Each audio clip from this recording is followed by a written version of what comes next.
Imagine, if you will, a time long before our own. The sun dips low, painting the sky in hues of orange and deep purple. Evening light filters through the trees, casting long shadows across a small clearing. This isn't a city, or even a village as we know it. Tees is a temporary home, nestled in the vast wilderness of the late Pleistocene. Take a deep breath. Can you smell it? The air is thick with the scent of pine and damp earth.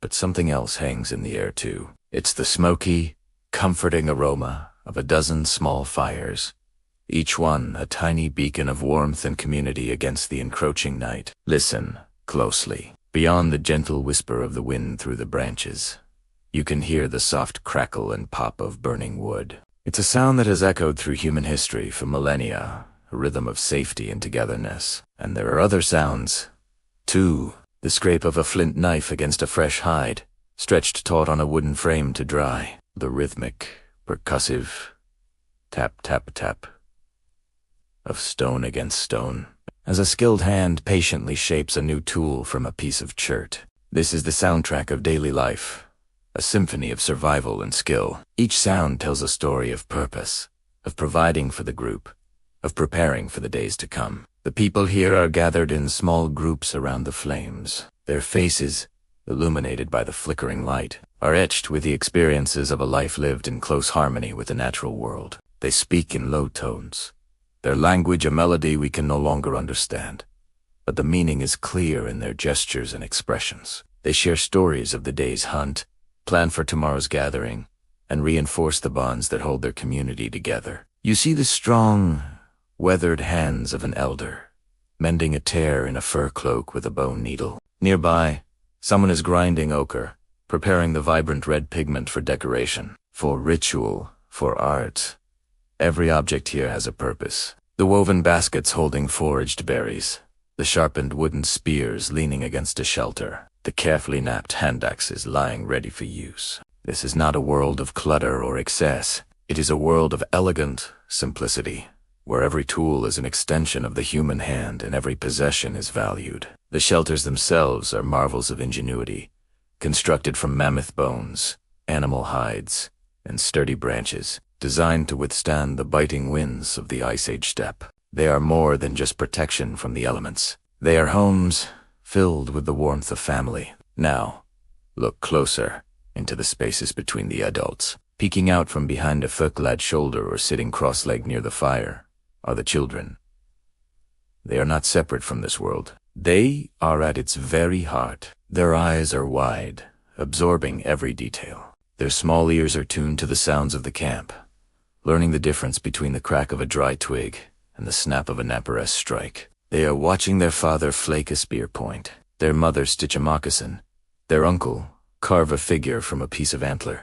These children are not in a classroom. The entire world is their school, and every member of the clan is their teacher. They learn by watching, by listening, by mimicking. A young boy picks up 2 small stones and tries to imitate the rhythmic tapping of the toolmaker. He's clumsy at first, but he is learning the feel of the rock, the way it fractures, the patience required. A little girl follows her aunt to the stream, her small hands learning to identify the edible plants from the poisonous ones, her mind cataloging the scents and textures of the forest floor. Play is their practice. Their games are not just for fun. They are rehearsals for life. They chase each other through the trees, building stamina and agility. They throw sticks at targets, honing their aim for the day they will hold a real spear. They play at building tiny shelters from twigs and leaves, learning the principles of construction. They listen to the elders tell stories around the fire, tales of great hunts, of clever ancestors, of the spirits that inhabit the rivers and mountains. These stories are their history books, their science lessons, and their moral compass, all woven into one. In Tees, word learning is not a chore. It is an inseparable part of being. It happens in the midst of daily life, organically and constantly. The children are not just passive observers. They are active participants. They are given small tasks, responsibilities that grow with their abilities. They help gather firewood, fetch water, and watch over their younger siblings. Through these simple acts, They learn the most important lesson of all, that they are a vital part of the group, that their contribution matters, and that the survival of the community depends on everyone working together. As darkness finally blankets the camp, the sounds begin to change. The tapping of stones ceases. The conversations soften into murmurs. The children, weary from a day of learning and play, are bundled into warm furs. The fires burn lower, casting a gentle, sleepy glow. The air grows still, but the camp is not silent. It breathes with the soft sighs of its sleeping inhabitants. Here, in the heart of the Ice Age, under a canopy of brilliant, unfamiliar stars, a new generation is being nurtured. They are the inheritors of an ancient legacy, the keepers of the flame, and the future of humanity. They are watching, they are listening, they are learning. Thanks for watching, and if you enjoyed this journey back in time, please like and subscribe for more. Hey everyone, welcome back to our channel. Today, we're digging deep into the past, way back into prehistory, to uncover something truly special. We often imagine our Stone Age ancestors as strong, capable hunters and gatherers. But what about their children? Were they just sitting around the campfire, or were they active learners, practicing the skills they'd need to survive? Let's find out. For a long time, archaeologists didn't really have a category for children's toys or practice tools when excavating prehistoric sites. They'd find these beautifully crafted handaxes, spear points, and scrapers, all clearly made by skilled adults. But alongside them, they'd often find something puzzling, tiny, almost miniature versions of these same tools. We're talking about flakes and scrapers so small they'd be clumsy and ineffective in an adult's hand. For decades, these were often dismissed as just waste flakes, the debris from making real tools, or maybe even tools for very fine, detailed work. But a new perspective is changing how we see these tiny artifacts. What if they weren't for adults at all? What if they were for children? Think about it. How do we learn? We watch, we imitate, and we practice. It makes perfect sense that prehistoric children would do the same. They would have watched their parents and elders expertly knapping flint, turning a dull rock into a sharp, life-sustaining tool. And naturally, they'd want to try it themselves. These small, sometimes crudely made stone tools are now being re-examined as evidence of childhood learning. They are the prehistoric equivalent of a child scribbling with a crayon, imitating their parents' writing. These aren't just rocks.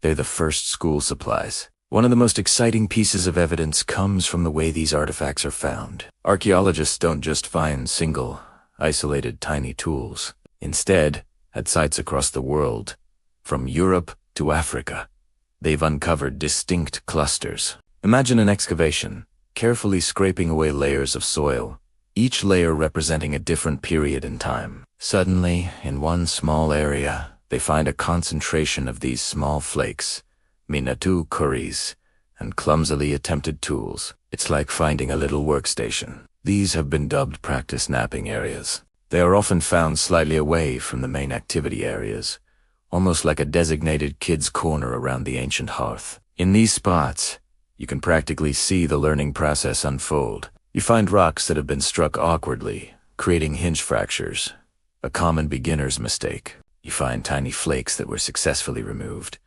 and maybe a few pieces that vaguely resemble a real tool, but are too small or blunt to be functional for an adult. It's a snapshot of a child, sitting on the ground, concentrating, trying to master the complex art of flint. It's a profoundly human scene, frozen in time. These clusters tell a story of trial and error, of patience, and of a community investing in its next generation. Let's look at some real-world examples. At a famous Neanderthal site in France called Arossi de Marseille, researchers found distinct areas with these small, less skilled flakes. The distribution suggested that they weren't just randomly scattered debris. Instead, they were concentrated in a way that points to a specific activity area, likely used by the younger members of the group. Similarly, at sites in the Middle East, archaeologists have identified small blades and points that are too delicate for hunting or butchering large game. The hypothesis is that these were either made by young learners or were perhaps even used by children for their own tasks.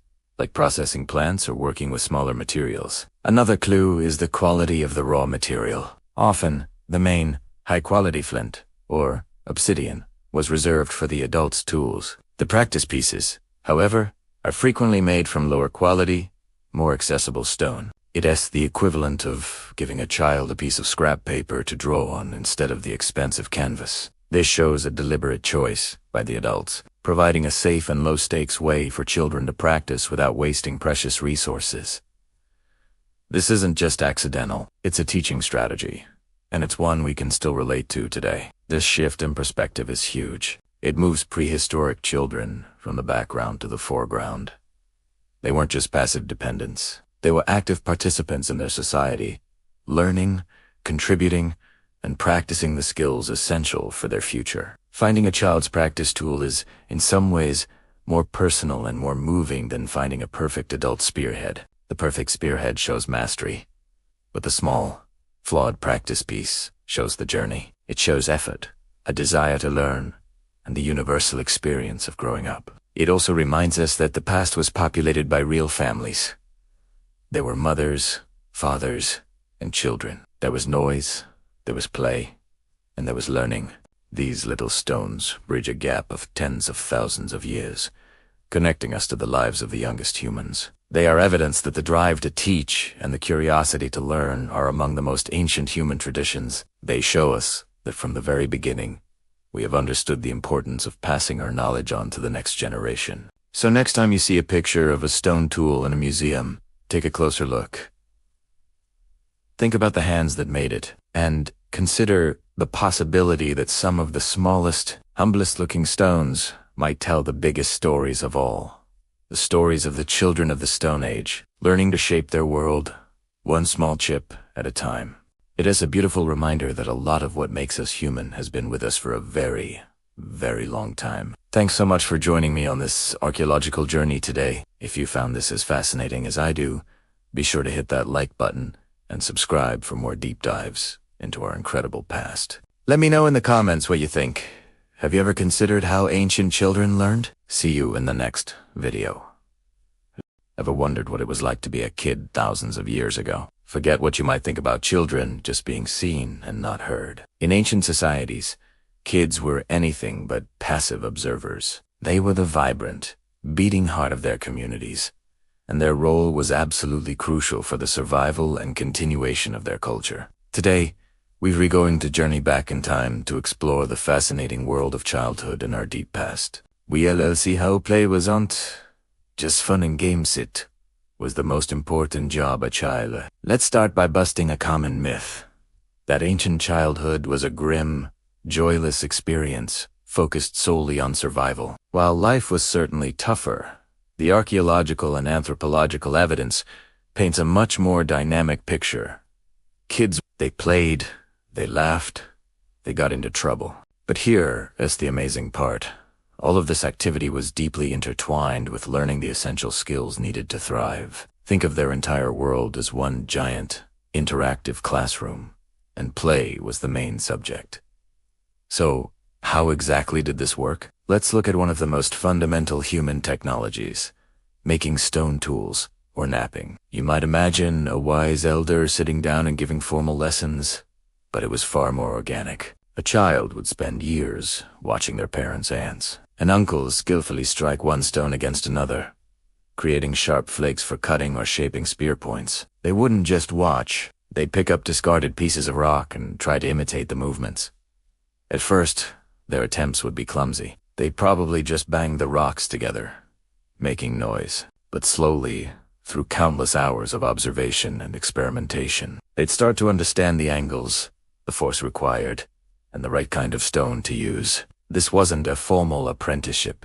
It was learning through doing, driven by a child's natural curiosity. Archaeologists have even found what they call child-sized or poorly made stone tools at ancient sites, which are likely the practice pieces of young learners. Each clumsy attempt was a step towards mastery, ensuring that this vital skill was passed down from one generation to the next. The same principle applied to another critical skill, making fire. Fire meant warmth, protection from predators, and cooked food.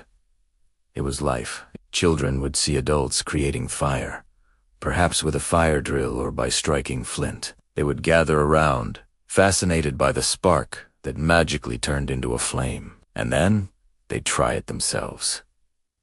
They'd play with sticks, rubbing them together, trying to recreate what they saw. They'd experiment with different types of wood and tinder. Through this hands-on play, they weren't just mimicking. They were conducting their own little scientific experiments, learning the physics of friction and combustion without ever hearing those words. Their play was a direct investment in the community's future. Let's move on to other activities. Consider weaving. In communities that wove baskets, mats, or textiles, children would be surrounded by the process from birth. They'd play with leftover reeds or fibers, twisting and tying them together. They might create little miniature baskets or dolls' clothes. This wasn't assigned homework. It was a natural part of their play.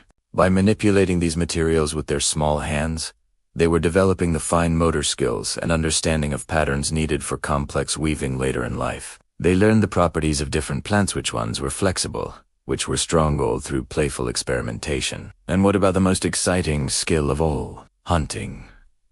Obviously, you don't send a 5-year-old out to hunt a mammoth. But the training started early, disguised as games. Children would play hunting games, stalking each other or small animals like lizards and insects. They'd fashion their own miniature bows and arrows or spears from sticks. This kind of play was incredibly important. It taught them patience, stealth, and how to move quietly through the landscape. It trained their eyes to track movement and spot signs of animals. They also learned the social dynamics of the hunt.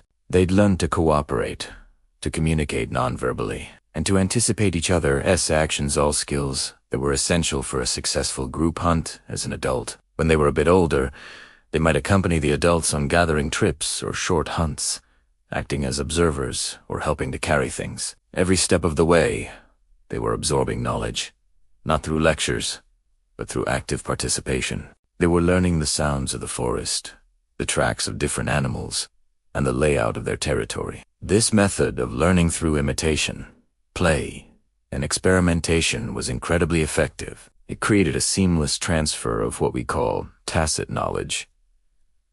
This is the kind of knowledge that's hard to write down or explain in words. How do you describe the exact feeling of a stone about to flake correctly, or the precise sound of a dry branch that will snap underfoot? You can't, really. You have to learn it through experience. Children in these societies were masters of learning by doing. Their daily interactions were the engine that preserved entire knowledge systems. Each generation didn't have to reinvent the wheel or the handaxe. The knowledge was embedded in the culture, and children absorbed it as naturally as they learned to walk and talk. They were not passive recipients of information. They were active agents in its preservation and transmission. Their play was a form of cultural archiving, ensuring that the collective wisdom of their people survived. It's also important to remember the social aspect. Children's playgroups often included kids of various ages. The older children would teach the younger ones, reinforcing their own knowledge in the process.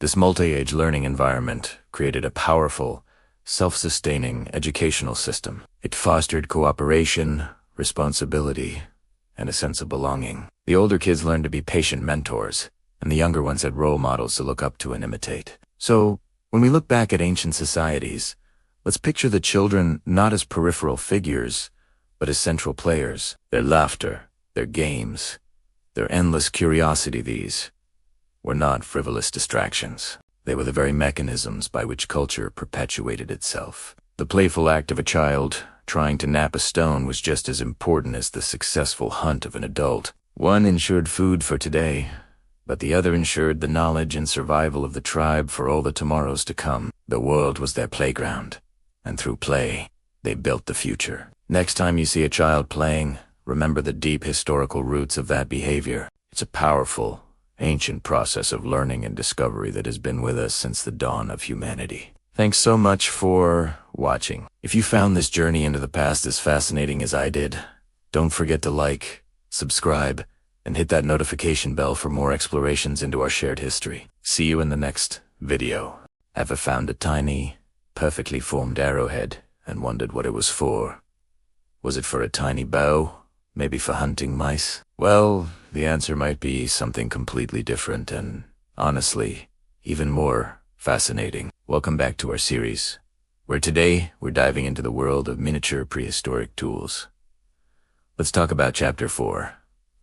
How small is small? When archaeologists are excavating a site, they don't just find massive mammoth bones and giant, hefty handaxes. They also uncover these incredibly small artifacts.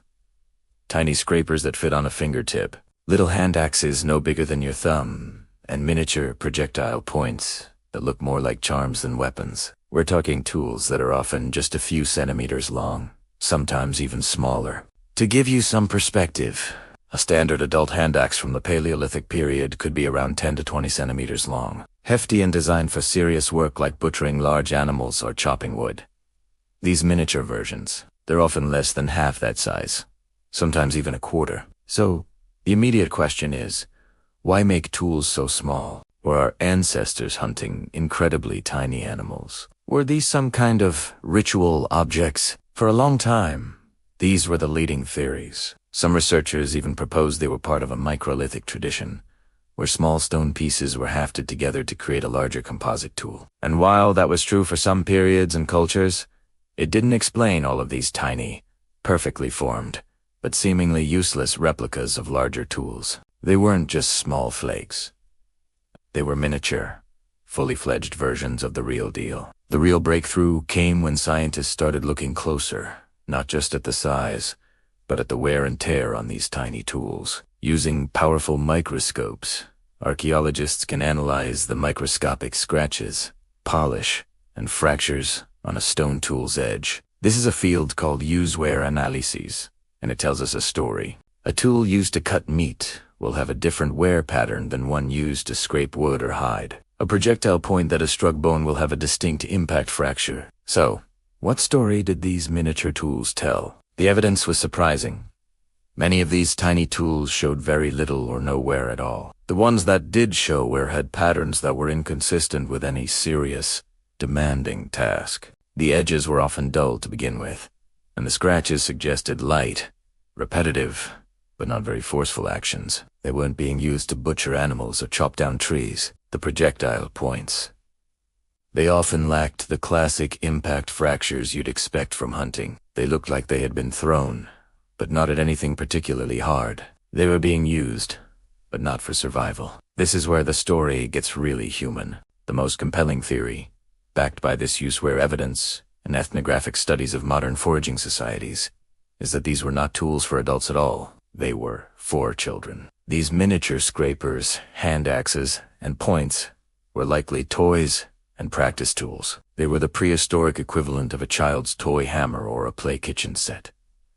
Think about it. How do we learn? We learn by doing, by imitating our parents and elders. For a prehistoric child, one of the most important skills to learn would be how to make and use stone tools. It was fundamental to their survival. But you wouldn't hand a 5-year-old a razor-sharp, full-sized flint handaxe, would you? It's not just dangerous for the child, but you also risk them ruining a valuable, carefully crafted tool. So, what do? You give them a smaller, safer version to practice with. The dull flakes mentioned in archaeological reports start to make a lot of sense in this context. An adult knapper, while making their own tools, would produce a lot of waste flakes. Some of tese, while not suitable for an adult tool, would be the perfect size for a small child's hand. The child could then take this flake and practice scraping a piece of wood or a soft piece of hide, mimicking what their mother or father was doing. It's learning through play. These miniature handaxes might have been made by an adult for a child, or perhaps they were the first attempts by an older child or adolescent learning the art of flintknapping. The process of making a stone tool, or knapping, is incredibly complex. It requires a deep understanding of the stone, precise angles, and controlled force. You don't just pick up a rock and start banging. It's a skill honed over years. These small, sometimes crudely made miniatures could represent the very first steps on that learning journey. They are the equivalent of a child's first lopsided clay pot or a crayon drawing that barely resembles a house. They are evidence of practice. The wear patterns support this idea of play and practice perfectly. The light scraping marks could come from a child imitating an adult scraping a hide, but doing so on a soft piece of bark. The tiny projectile points, thrown at a log or a dirt bank, would get scuffed up, but wouldn't show the heavy impact fractures of a real hunt. This is how skills are passed down through generations, not through formal lessons, but through observation, imitation, and hands-on practice from a very young age. This interpretation does something wonderful. It transforms these small, overlooked artifacts from curiosities into deeply personal objects. They give us a rare and precious glimpse into the lives of prehistoric children. Archaeology so often focuses on the big,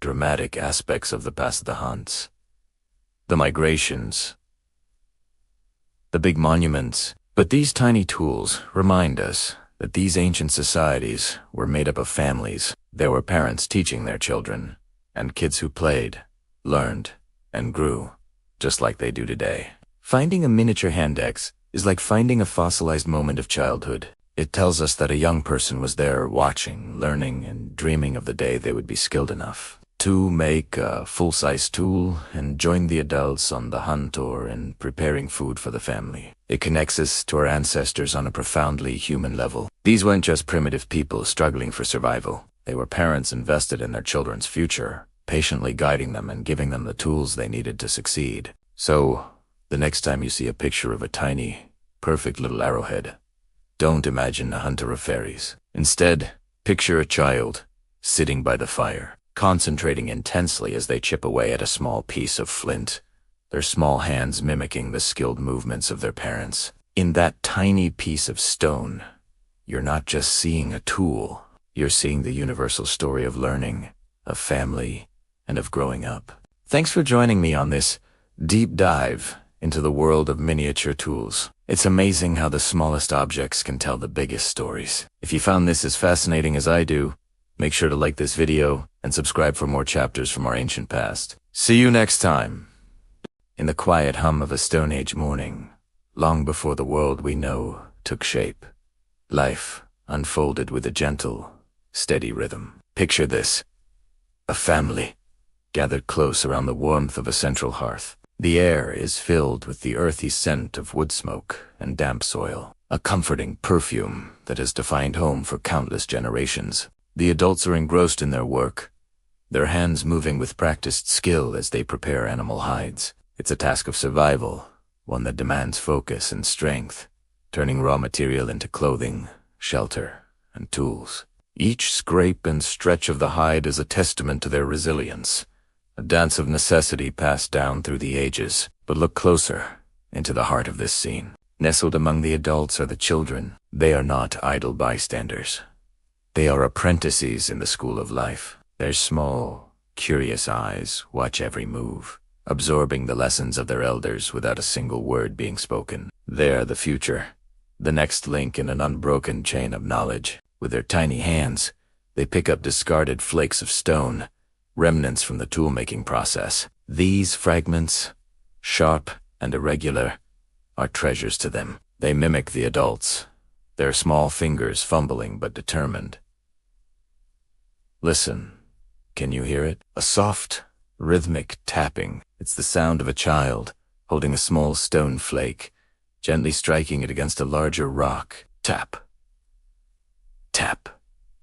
Tap. It's a playful echo of the powerful, deliberate clang made by the skilled knappers, the master craftsmen who shape flint and obsidian into razor-sharp tools.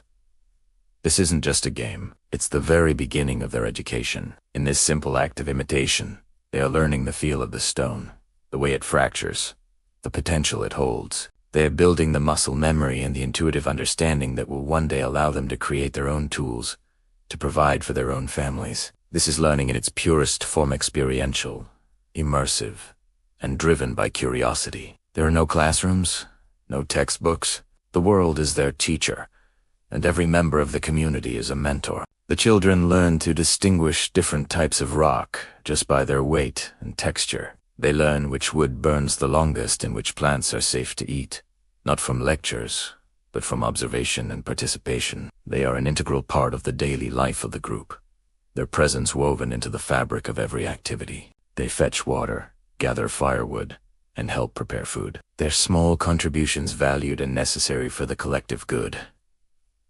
Imagine the stories told around that hearth. As the sun sets and the flames dance, casting long shadows on the walls of their shelter, the elders would speak. Their voices, rich with the wisdom of years, would recount the tales of their ancestors, the great hunts, the long migrations, the spirits of the land. These stories were not just entertainment. They were their history, their science, and their moral compass. Through these oral traditions, the children learned about their place in the world, their connection to the past, and their responsibilities to the future. They learned the names of the stars, the patterns of the seasons, and the secrets of the animals they shared the land with. The bond between a child and their mentor, often a parent, grandparent, or other close relative, was incredibly strong. A young boy might spend his days shadowing his father or uncle, learning the art of tracking. He would learn to read the subtle signs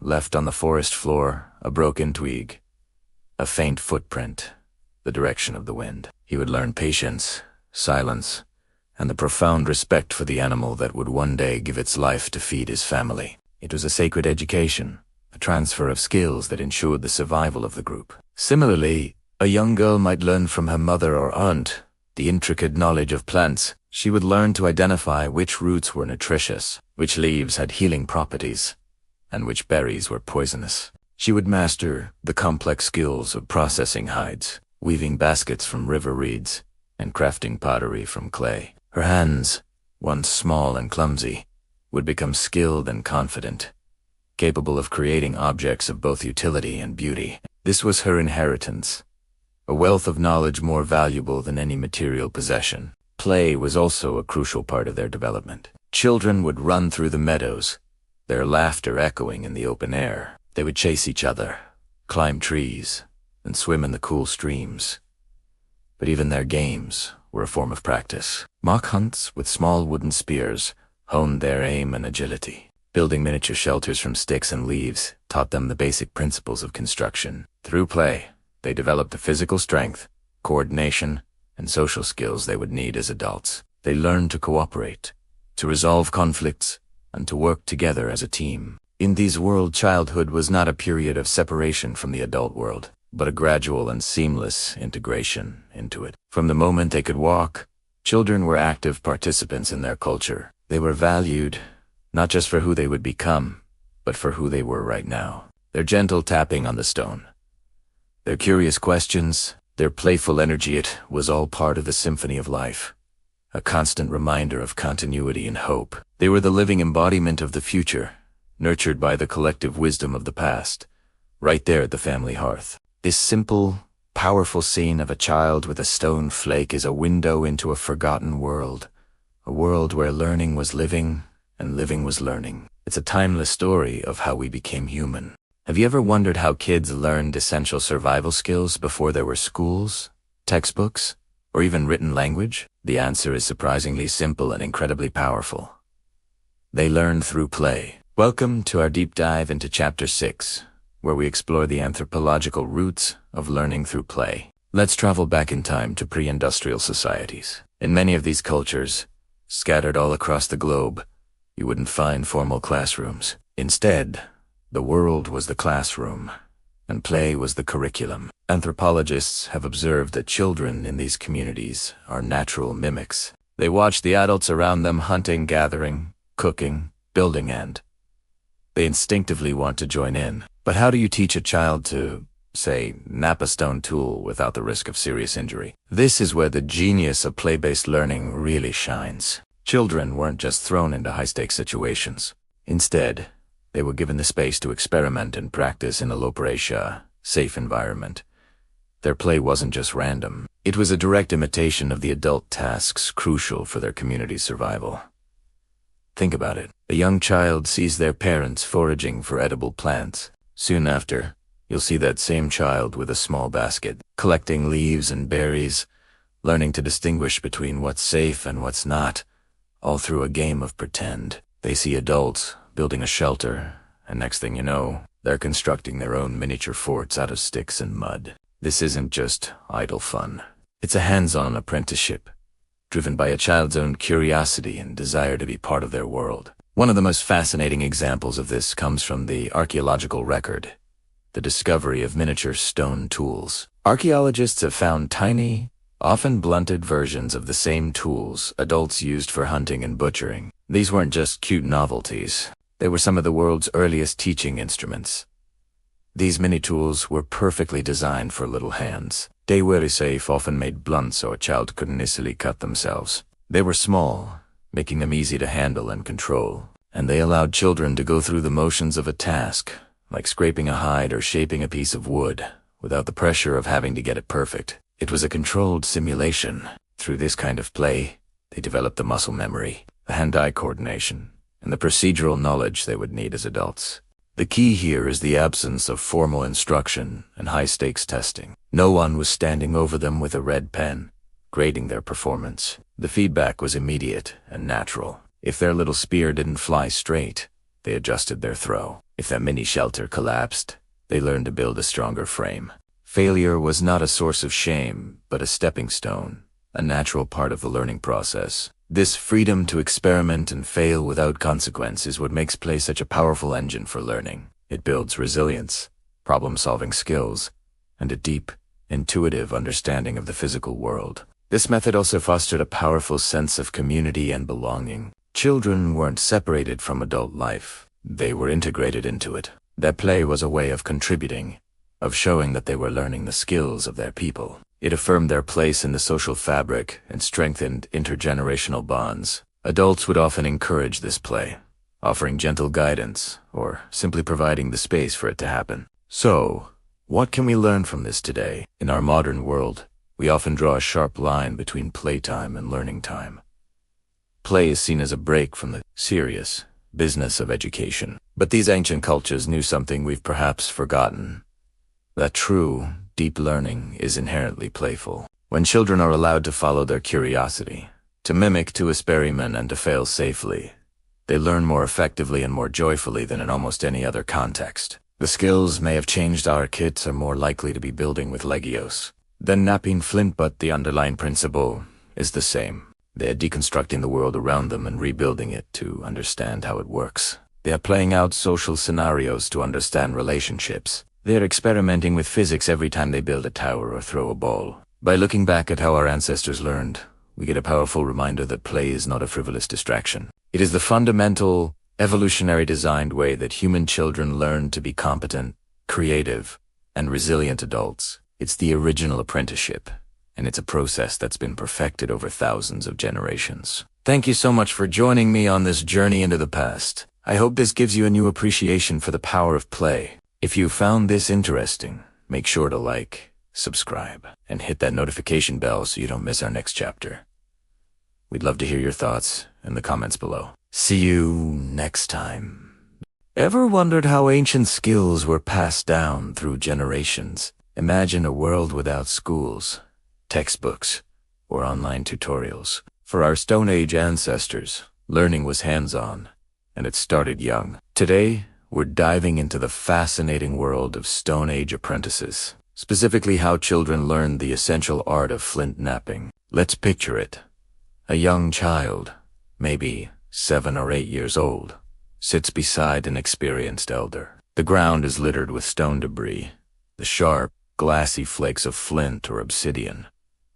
This isn't just a messy campsite, it's a classroom. The first lesson is observation. The child watches intently, seeing how the master napper holds 2 stones, a core stone, which will become a tool, and a hammerstone, used to strike it.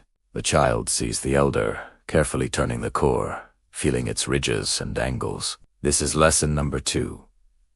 Understanding the material. Not all stone is the same. The child learns to spot the good stuff homogeneous, fine-grained rock that will break predictably. They learn to identify hidden cracks or inclusions that could ruin a tool with a single misplaced strike. This is a tactile education, learned through touch and sight. After watching for a long time, the child is finally handed a hammerstone and a core. The initial attempts are clumsy. Instead of a sharp, clean flake, they might just crush the edge, creating a dull, unusable surface. But this is a crucial part of the process. The elder doesn't scold them. Instead, they might take the stone, point to the impact point, and adjust the angle. This brings us to one of the most fundamental principles of napping: the platform angle. The child learns that to detach a beautiful, long flake, you can't just hit the stone anywhere. You need to strike a specific spot on an edge that's less than 90 degrees. Too steep an angle, and the force just bounces off or crushes the edge. Too shallow, and the flake will be thin and weak, or won't detach at all. The child experiments, striking again and again, feeling the subtle difference between a successful strike and a failed one. Each sharp crack of the stones is immediate feedback. Slowly, they develop muscle memory. They learn to control the force of their swing. A big, powerful swing isn't always best. Sometimes, a precise, controlled tap is what's needed. This is the art of percussion flaking. They learn to follow the ridges on the stone, using them as guides for where to strike next to shape the tool. Think of it like a 3D puzzle, where you have to see the final tool hidden inside the rough rock. Archaeologists can actually see this learning process in the artifacts left behind. We find piles of napping debris, called debachage, and among the perfectly formed flakes made by experts, we find the mistakes. Flakes that hinge fractured, ending abruptly in a curved break because the force didn't travel through the stone correctly. We find flakes that step fractured, breaking off in little stacked steps, another sign of an incorrect angle or force. These mistakes are priceless clues. They are the fossilized moments of a child learning, a snapshot of their frustration and their progress. As the child's skill grows, they graduate to a more refined technique: pressure flaking. This is where the real artistry begins. Instead of striking the stone, they use a pointed tool, often made of antler or bone, to press firmly against the edge of a preformed tool. With a careful application of pressure, a small, thin flake pops off. This technique requires incredible control and a deep understanding of how force travels through the stone. Imagine trying to push a tiny sliver off the edge of a glass bottle without shattering it. That's the level of precision we're talking about. Pressure flaking is used for the final shaping and sharpening of a tool. It's how they created the razor-sharp edges of arrowheads and the fine serrations on a knife. The child would practice this on smaller pieces, perhaps resharpening a dull scraper or putting the final touches on a small blade. Once again, the evidence of their learning is written in stone. We find small, delicate arrowheads that are slightly asymmetrical, or where the pressure flakes on one side are neat and regular, while on the other, they are clumsy and uneven. These aren't failed tools. They are practice pieces. They tell a story of a young hand slowly mastering an incredibly difficult craft. One of the most important lessons the young napper learns is that mistakes are not just inevitable. They are opportunities. A misplaced strike might ruin the arrowhead they intended to make, but it might also create a perfect shape for a small scraper or a drill. The ability to adapt and see new possibilities in a broken piece was a critical survival skill. Nothing was wasted. A large flake removed from a handaxe could become a knife. A small chip from making a knife could be used as a tiny arrowhead for hunting birds. This holistic approach to material use was fundamental. The child wasn't just learning to make a specific tool. They were learning a system, a way of thinking about stone and its potential. They were learning to be resourceful, patient, and resilient. So when archaeologists excavate a site and find a tiny, slightly lopsided arrowhead, they don't just see an artifact. They see a person. They see a child sitting by the fire, concentrating with all their might, their mentor guiding their hand. They see the frustration of a hinge fracture and the quiet pride of a perfectly detached flake. These small stones are not just tools. They are records of education, carrying the fingerprints of ancient knowledge being passed from one generation to the next. This process, repeated over thousands of years, across every continent, is what allowed our ancestors to thrive. It was a slow, deliberate education, built on observation, practice, and the acceptance of imperfection. It reminds us that every master was once a beginner, and even in the Stone Age, the journey of learning was filled with trial, error, and discovery. Thank you so much for watching. If you found this journey back in time interesting, please hit that like button and subscribe for more explorations into our ancient past. See you next time. Welcome back to our journey through the echoes of time. Today, we delve into Chapter 8. A chapter that paints a heartwarming picture of social circles, specifically focusing on the beautiful, unspoken dance between generations. Children imitating the adults. Imagine a world not defined by formal classrooms or rigid schedules, but by the natural, rhythmic pulse of daily life. This is where our story begins, in the heart of a community where learning wasn't a task, but a way of being. Picture this. The sun casts long, warm shadows across a bustling village square. The air is filled with the gentle hum of activity, the rhythmic clang of a blacksmith's hammer, the soft scrape of a woodcarver's chisel, the steady whir of a potter's wheel. And at the edge of this hive of industry, a small, silent audience gathers. These are the children, their eyes wide with a mixture of awe and intense curiosity. They're not there by command or for a lesson. They are drawn in by an invisible thread, a magnetic pull towards mastery and creation. They stand in small, reverent clusters, just out of the way of the swinging hammer or the flying wood shavings. Their bodies are still, but their minds are racing. They watch the blacksmith, a man whose arms are corded with muscle from years of shaping metal. They observe how he pulls the glowing iron from the forge, how he reads its color like a language, knowing the precise moment it's ready to be worked. They see the controlled power in his strikes,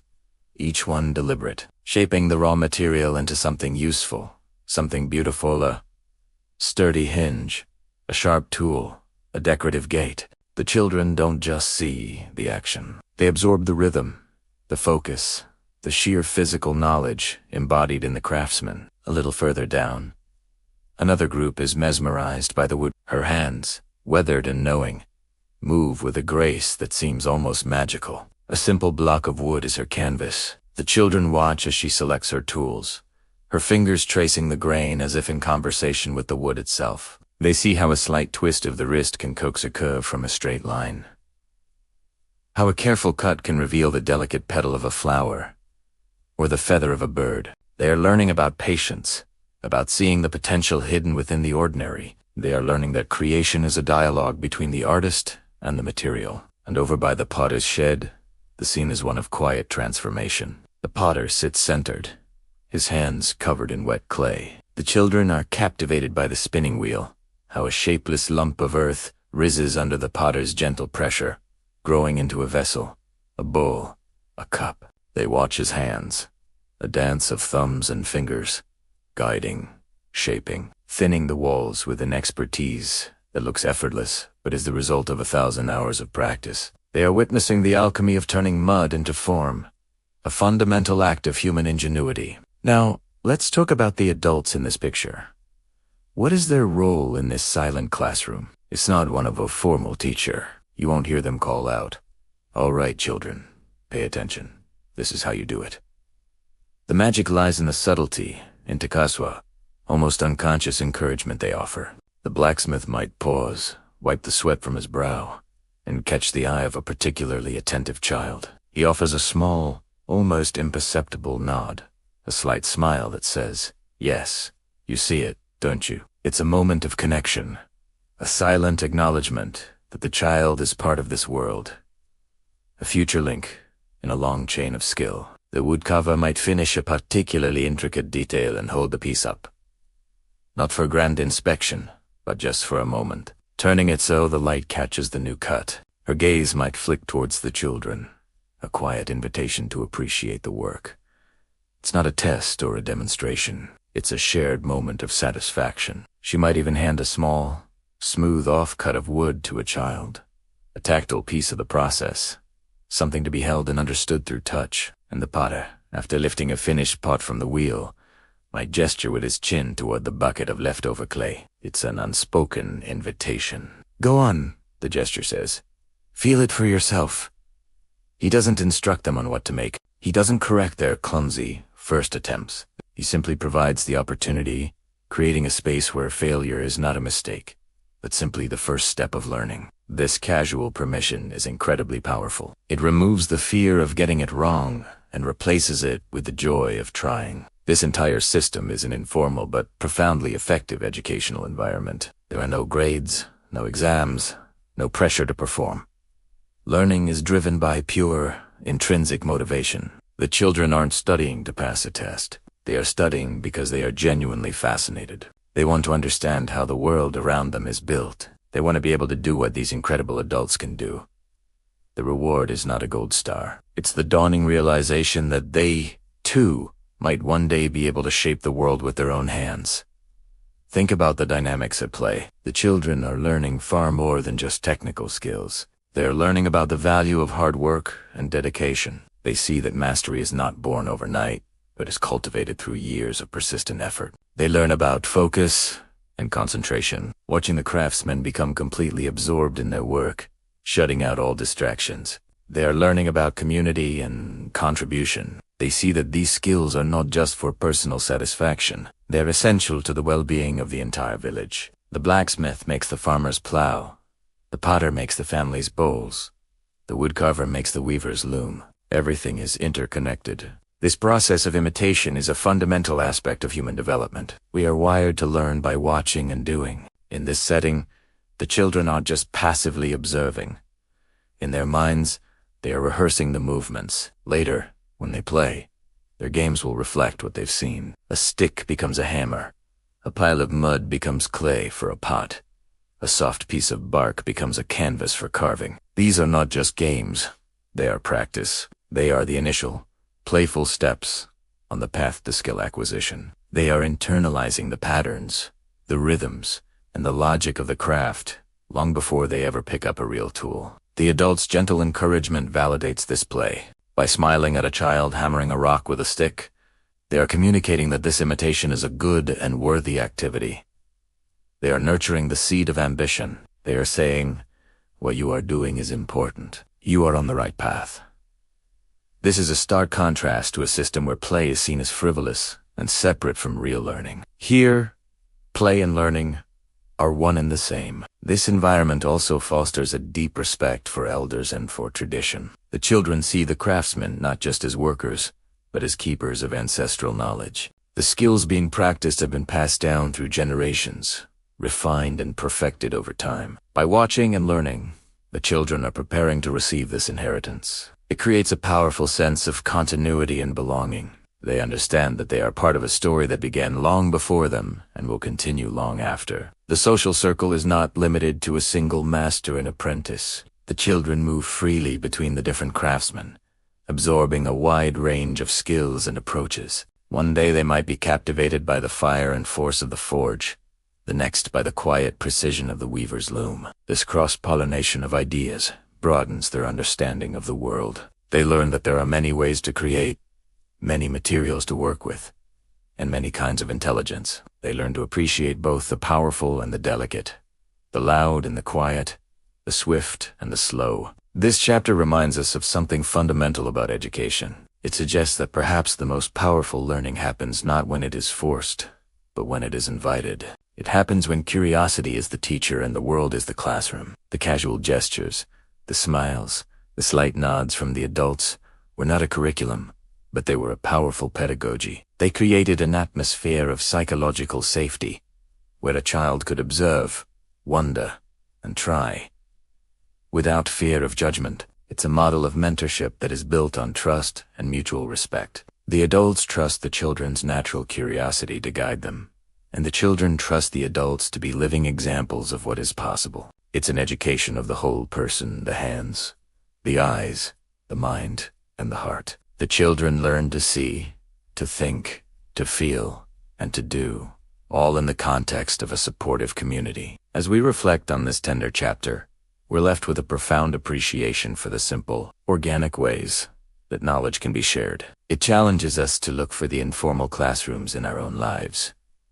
Where are the children watching? What are they learning from our actions, our focus, our passions? A smile, a nod, a simple gesture of inclusion can be more impactful than 100 lectures. It's a beautiful reminder that sometimes the most powerful lessons are the ones that are never explicitly taught. They are simply lived, observed, and absorbed into the very fabric of who we are. Thank you for joining me in exploring this beautiful social dynamic. I hope it gives you a new lens through which to see the power of imitation and gentle encouragement. If you enjoyed this journey, please like, subscribe, and join us for the next chapter. Thanks for watching. Hello and welcome back to our channel. Today, we're journeying deep into the past, into the very heart of ancient childhood. We're exploring Chapter 9, Materials of Childhood's Clays and Woods.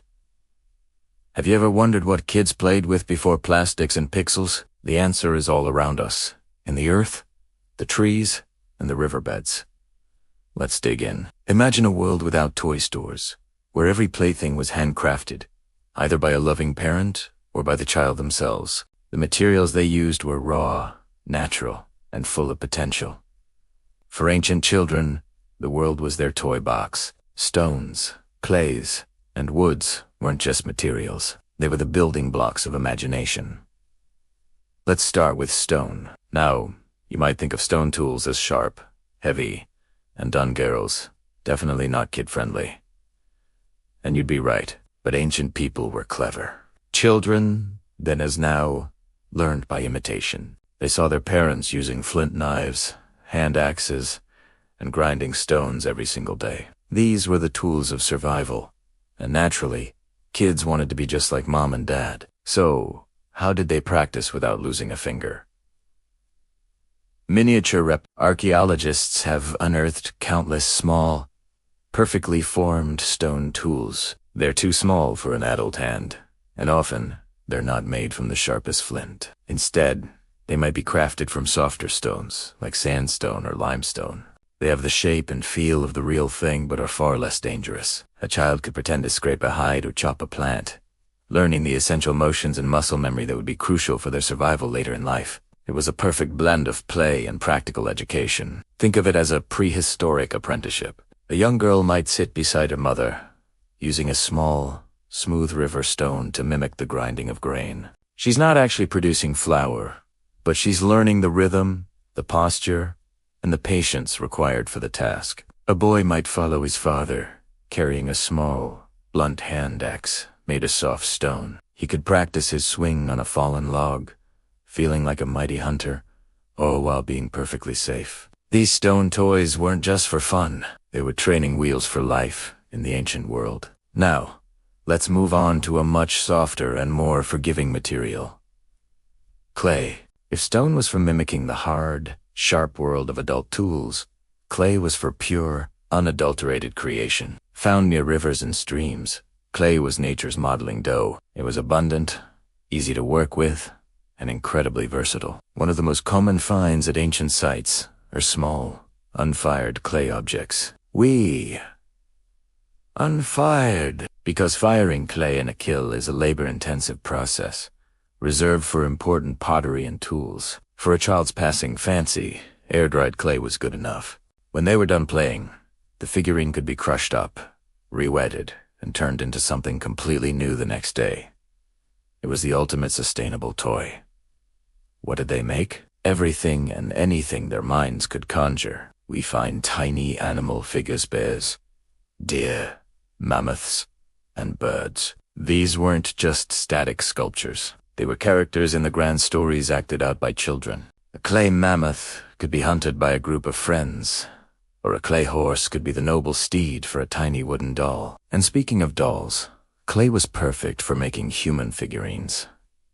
These weren't elaborate, detailed dolls like we see today. They were often simple, abstract forms, sometimes with pinched faces or incised lines for clothing. But in a child's hands, these simple lumps of clay became family members, friends, or characters from myths and legends. They were used to act out social situations, family dynamics, and community events. Through this kind of play, children made sense of their social world. Clay was also used to make miniature versions of household items. Tiny pots, bowls, and plates are found everywhere. A child could set up a whole playhouse, serving imaginary meals on their own handmade dinnerware. It was a way to practice the domestic chores they saw happening around them every day, turning work into a delightful game. The ephemeral nature of unfired clay meant that creativity was endless. There was no fear of ruining it. It was a medium of pure process, not a permanent product. Finally, let's talk about wood. Of all the ancient play materials, wood is the most elusive for archaeologists. Why? because it decomposes. Unlike stone and fired clay, wood rarely survives for thousands of years unless it's preserved in very specific conditions, like in a bog or an extremely dry climate. But just because we don't find much of it doesn't mean it wasn't incredibly important. In fact, wood was likely the most common and versatile toy material of all. Imagine a parent sitting by the fire at the end of the day, whittling a piece of wood for their child with a simple flint knife. A branch could be transformed into almost anything. A forked stick could become a doll with 2 legs. A smooth, curved piece of wood could become a boat to float in a puddle. A sturdy branch could be carved into a toy sword or spear. For mock battles and heroic adventures, we have found some incredible examples of wooden toys that have managed to survive. In ancient Egypt, beautifully carved wooden animals on wheels have been discovered. These pull toys show a sophisticated understanding of play mechanics. In Roman sites, we've found wooden dolls with articulated limbs, allowing for even more dynamic play. But most wooden toys would have been much simpler. A block of wood could be a house. A stick could be a horse. The beauty of wood was that it often didn't need to be heavily modified. Its natural shapes suggested possibilities. A gnarled root might look like a monster. A smooth, straight branch was a perfect walking stick or a spear. This type of play, using found objects, is incredibly important for cognitive development.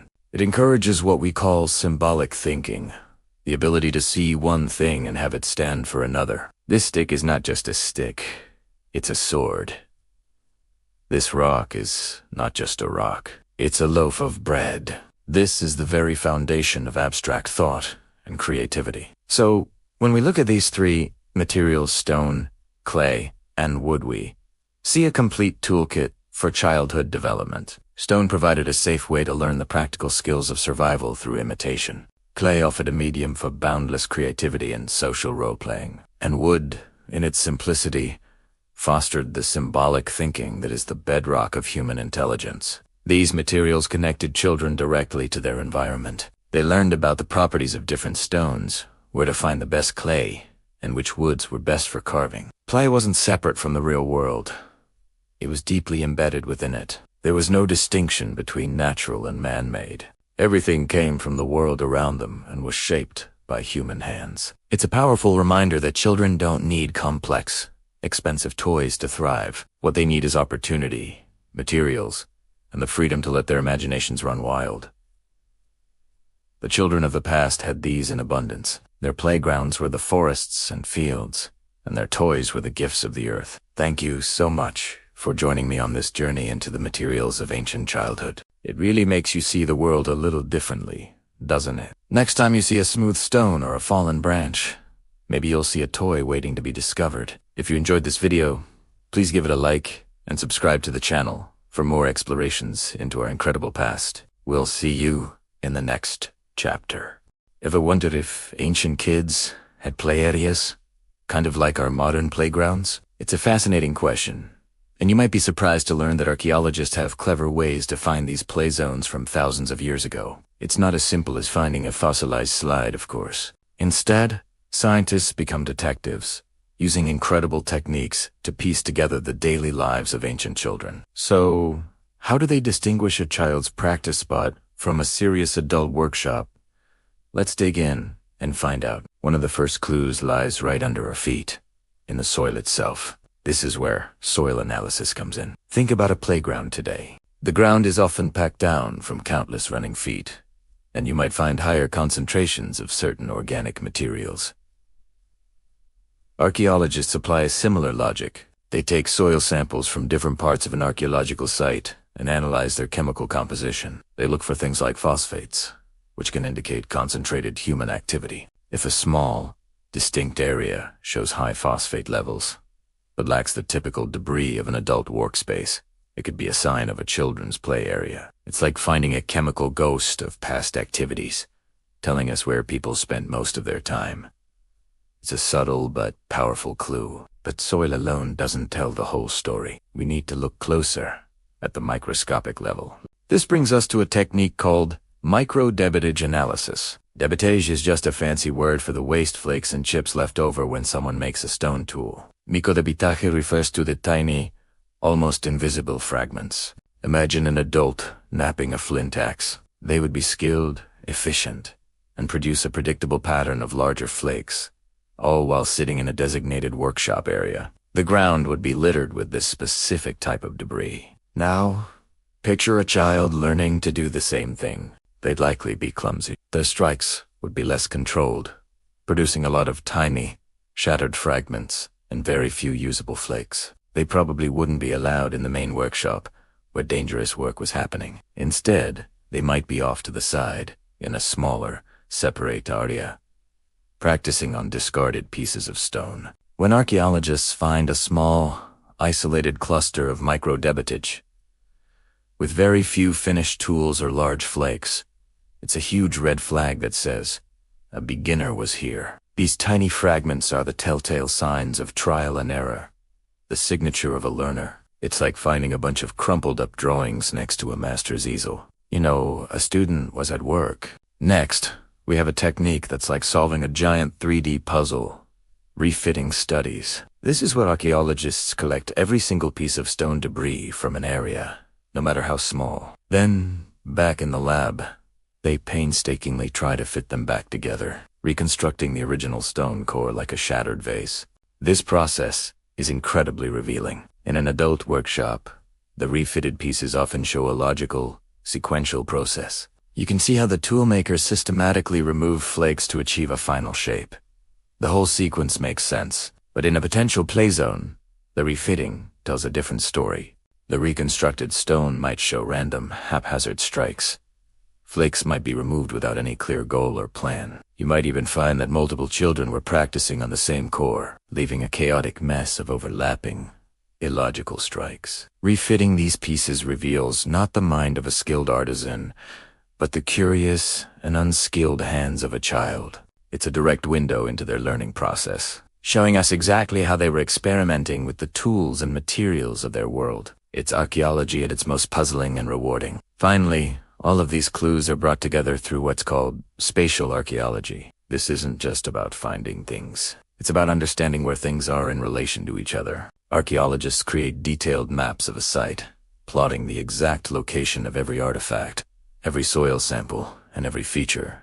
They're looking for patterns. Does that cluster of microdebitage we found overlap with the area of high phosphate concentration? Is it located near the family hearth, but separate from the main tool-making area? Spatial analysis helps us see the big picture. An adult workshop might be a large, clearly defined space with a hearth for light and heat, anvils, and piles of raw material. It's organized for efficiency. A children's play zone, on the other hand, would look very different on the map. It would likely be a smaller, less formal cluster of activity. You might find tiny, poorly made tools, lots of practice debris, and maybe even small, simple toys like carved stones or clay figures. By mapping everything out, archaeologists can visually separate the work zones from the play zones. They can see how the entire community was organized and how children had their own dedicated spaces to learn, play, and grow. So, by combining soil chemistry,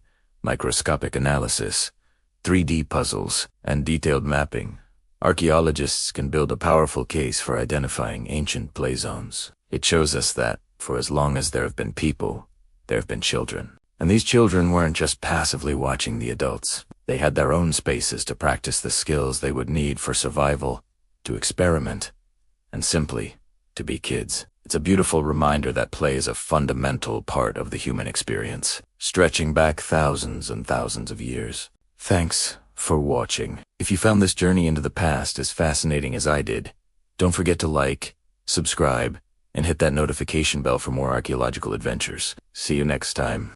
The afternoon sun, warm and golden, filtered through the leaves of the old oak tree, dappling the ground in a shifting mosaic of light and shadow. The air was still, heavy with the scent of dry earth and sun-baked grass. Only the gentle hum of a distant cicada broke the profound silence.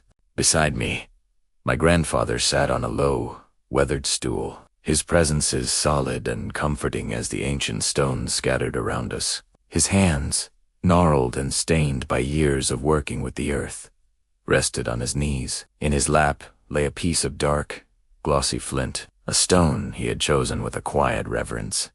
its surface cool and smooth to the touch. He had spent the morning teaching me, his voice a low, patient murmur against the backdrop of the quiet day. He showed me how to hold the core, how to feel its weight and balance, how to read the subtle lines and ridges that hinted at the treasures hidden within. He demonstrated the angle of the strike, the precise, controlled flick of the wrist needed to coax a flake from the stone, not to bludgeon it. His movements were fluid, economical, born of a lifetime of practice. Each tap of his antler billet against the flint was a conversation, a negotiation with the stone. Flakes, thin and sharp as shards of glass, would peel away, each one a testament to his skill, landing softly on the deerskin spread at our feet. Now, it was my turn.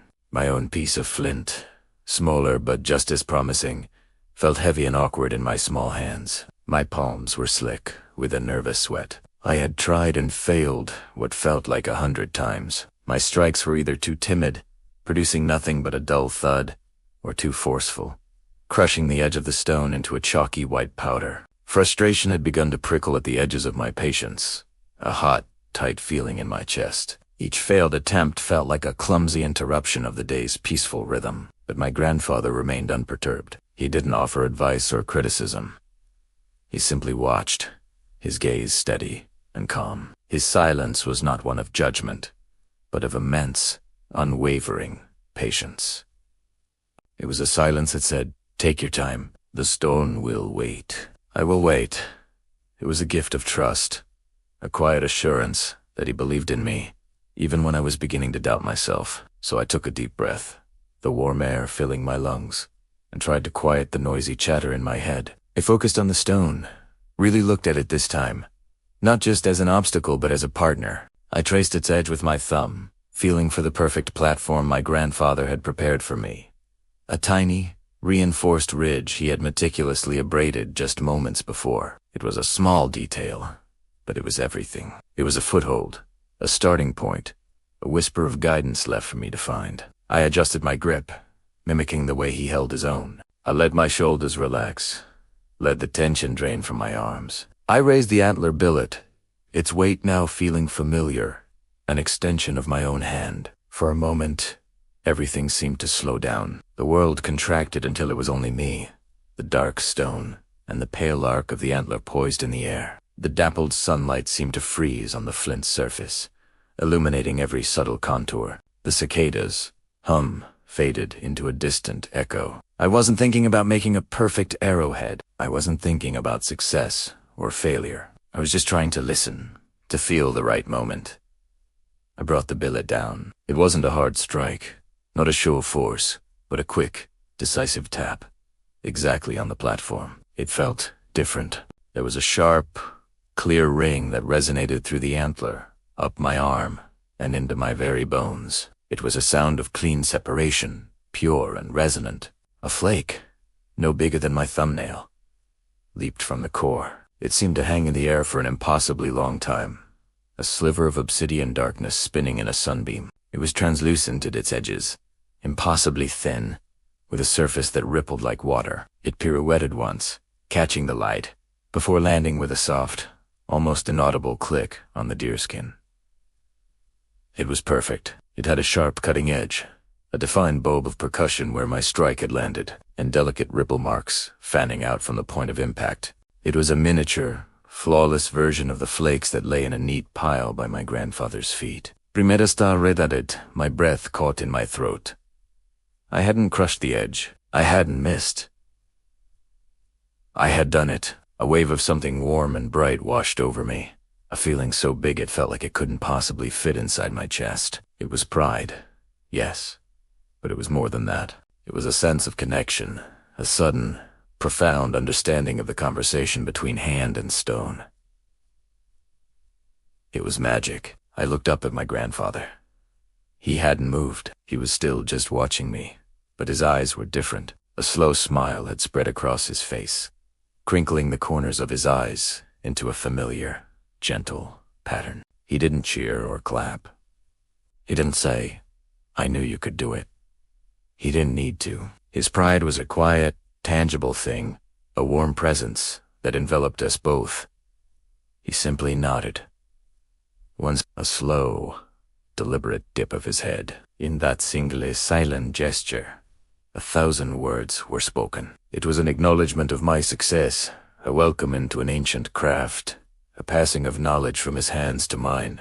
It was a moment of shared understanding that transcended generations, a quiet celebration between a man who knew the secrets of the stone and a child who had just heard its first whisper. I picked up the tiny flake, its edges razor sharp against my fingertip. It was just a small piece of rock, but it felt like the most precious thing in the world. It was a beginning. It was a promise. As Primera held it, turning it over and over in the golden afternoon light, I knew this was a moment I would carry with me forever. The silence returned, but it was a different kind of silence now. It was full and rich, no longer just the absence of noise, but a space filled with a small, shared victory and the quiet hum of connection, as timeless as the stones themselves. Have you ever wondered what it was like to be a kid tens of thousands of years ago? No video games, no TVs, no smartphones. So, what did they do for fun? Well, it turns out their world was one giant, epic adventure, fueled by the most powerful technology of all: imagination. Imagine this. A small group of children, maybe 5 or 6 years old, creeping through tall grasses. They're not just wandering. They're on a mission. One of them holds up a hand, signaling the others to stop. They all crouch down, eyes wide with anticipation. What are they hunting? Not a rabbit, not a deer. In their minds, they're stalking a colossal, shaggy-haired mammoth. Their hearts are pounding, a mix of thrill and make-believe fear. This wasn't just random play, it was training for life. These kids would have watched the adults in their clan every single day. They saw the hunters prepare their real, heavy spears. They listened to the stories told around the crackling fire at night, tales of strategy, bravery, and the great beasts that roamed the land. And then they took all of that information and turned it into the greatest game ever played. Their spears were nothing more than small sticks, maybe with a tiny, carefully shaped piece of flint or even a sharpened bit of wood tied to the end with a blade of grass or a strip of sinew. These weren't dangerous weapons, they were props. In a grand, theatrical performance, the children learned to move silently, to communicate with hand signals, and to work together as a team. One child might be the lead tracker, pointing out imaginary footprints in the dirt. Another might be the strong one, ready for the final throw. They weren't just imitating, they were innovating. They were solving problems in real time. What if the mammoth, which might just be a big, mossy boulder, is near a cliff? How do they approach it without being seen? They were developing strategic thinking, spatial awareness, and a deep understanding of their environment, all through play. These play hunts were their classroom, and nature was their teacher. And it wasn't just about big game. Let's wander down to a nearby stream. The water is clear and shallow, teeming with tiny fish darting between the smooth river stones. Here, another group of children is engaged in a different kind of hunt. They wade into the cool water, giggling as it splashes around their ankles. Each one holds a slightly longer, thinner stick. They stand perfectly still, their eyes scanning the water, mimicking the intense focus of herons. Suddenly, a child lunges, jabbing their stick into the water. Did they get one? Probably not, but that wasn't the point. They'd splash, laugh, and try again. In this simple act of pretending to spear fish, they were developing incredible hand-eye coordination. They were learning about patience, about the subtle movements of light and shadow on the water, and about the behavior of aquatic life. They were building skills that, one day, would help them provide real food for their families. Think about the sheer creativity involved. With no ready-made toys, their entire world was a toy box. A fallen log could become a bridge over a treacherous, imaginary river. A cave could be the den of a fearsome saber-toothed cat that they had to bravely sneak past. A gnarled tree branch wasn't just a branch. It was the antler of a great elk, or the tusk of a boar. This power of imagination was crucial. It allowed them to practice dangerous situations in a safe context. By pretending to face a cave bear, They could rehearse their fear and learn to control it. By tracking a mammoth, they learned the landscape like the back of their hands. This wasn't mindless fun. It was a sophisticated learning system, passed down through generations. These imaginary adventures also built strong social bonds. The kids learned to trust each other, to rely on their friends, and to negotiate roles within the group. Who gets to be the leader today? Who gets to make the kill shot? These are the same social dynamics we see on playgrounds today, just in a very different setting. They were learning cooperation, leadership, and how to resolve conflicts. Archaeologists occasionally find these tiny, toy-like spear points. They're too small and fragile to have been used for actual hunting. For a long time, their purpose was a bit of a mystery, but when you look at them through the lens of childhood, it all makes sense. These aren't just artifacts. They are the remnants of laughter, of adventure, of learning. They are the fossilized echoes of make-believe. Each tiny point tells a story of a child who spent their afternoon not in a structured lesson, but in a world of their own making, a world where they were the heroes of their own epic tales.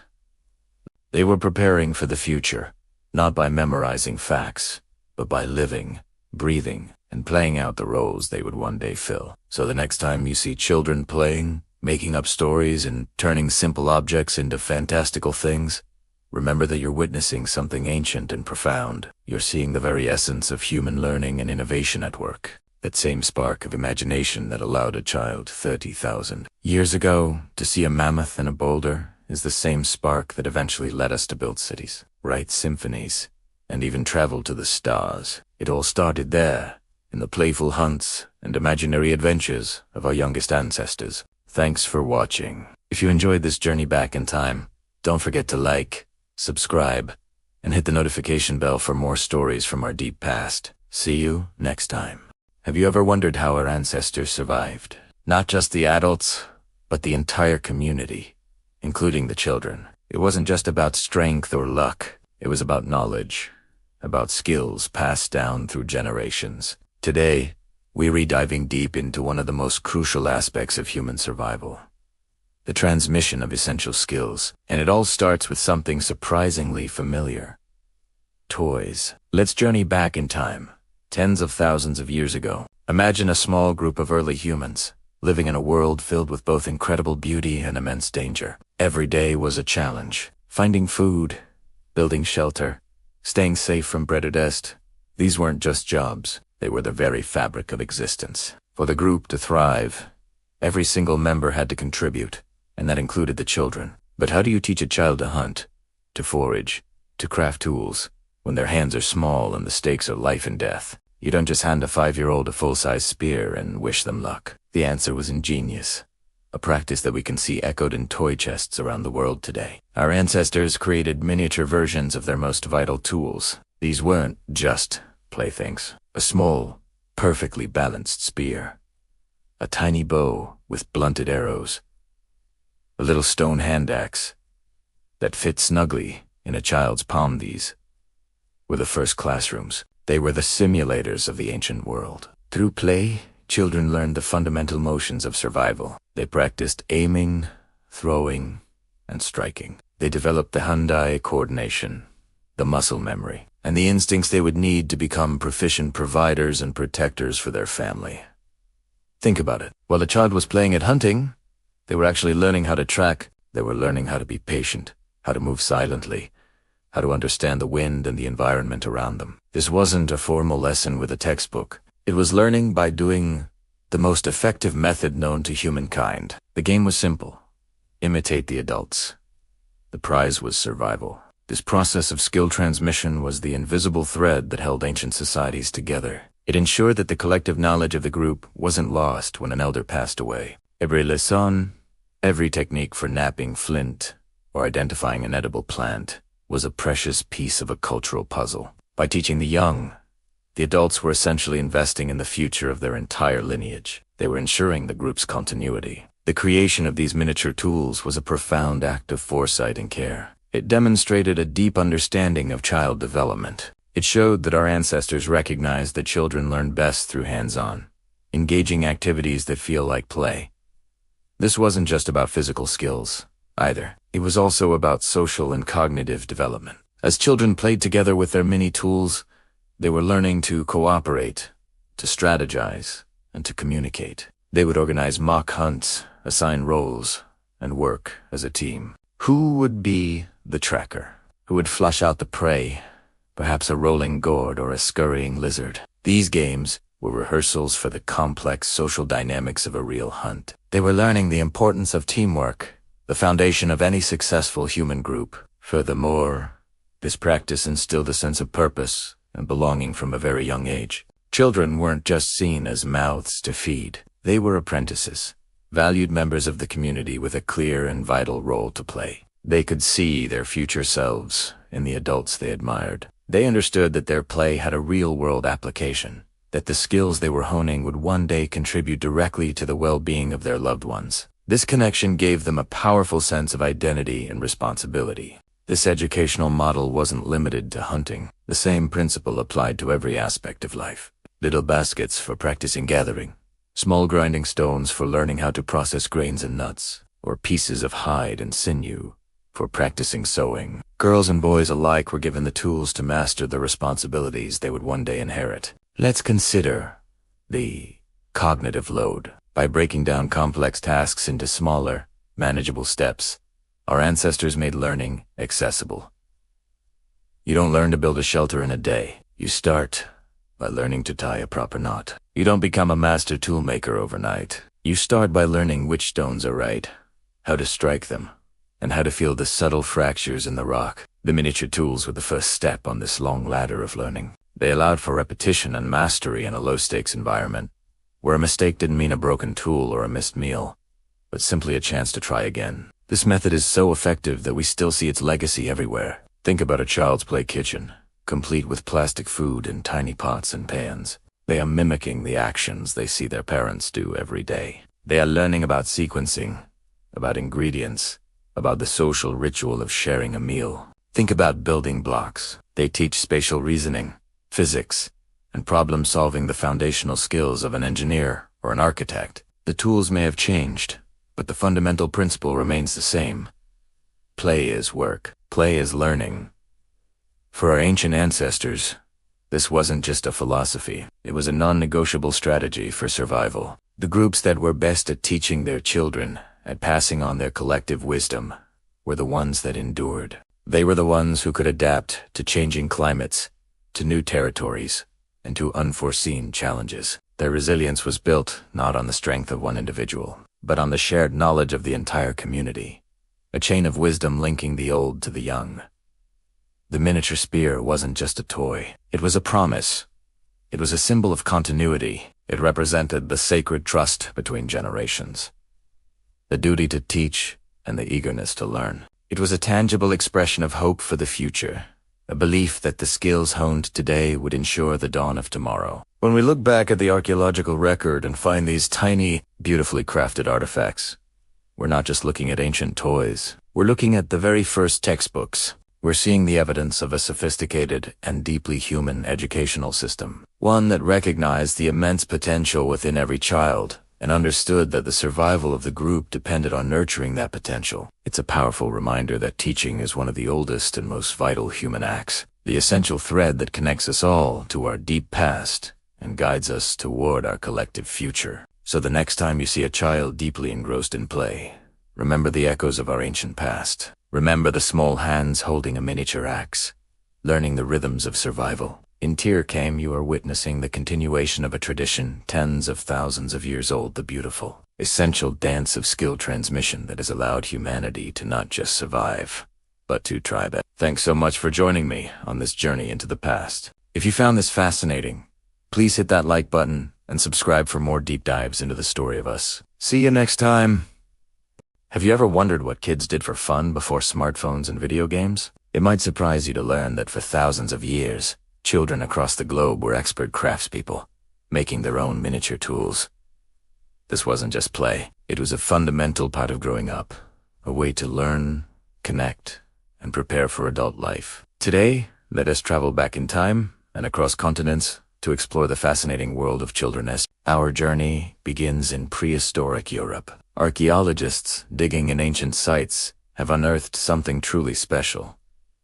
Tiny, exquisitely crafted flint tools. These aren't just smaller versions of adult tools. They are perfectly scaled down, made with a skill that suggests they were created by little hands learning a vital craft. Imagine a small child, maybe 5 or 6 years old, sitting beside their parent, carefully chipping away at a piece of flint. They're not just mimicking, they're actively participating in a tradition passed down through generations. These miniature axes, scrapers, and points found in places like France and Germany tell a story of early education. Learning to make tools was like learning to read and write is for us today. It was the essential skill for survival. Through this hands-on practice, children learned about the properties of different stones, how to apply the right amount of force, and the patience required to create something useful. This process was their school, and the earth was their classroom. It was a slow, deliberate education that built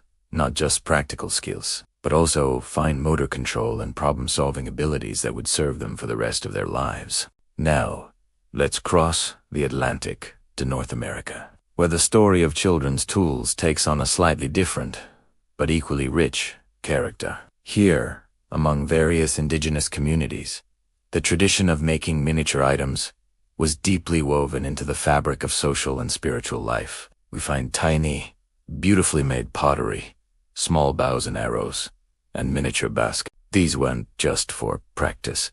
They were often part of play that mirrored adult activities, preparing children for their future roles in the community. A young girl might learn to weave a tiny basket from her mother, learning the patterns and techniques that had been passed down through countless generations of women.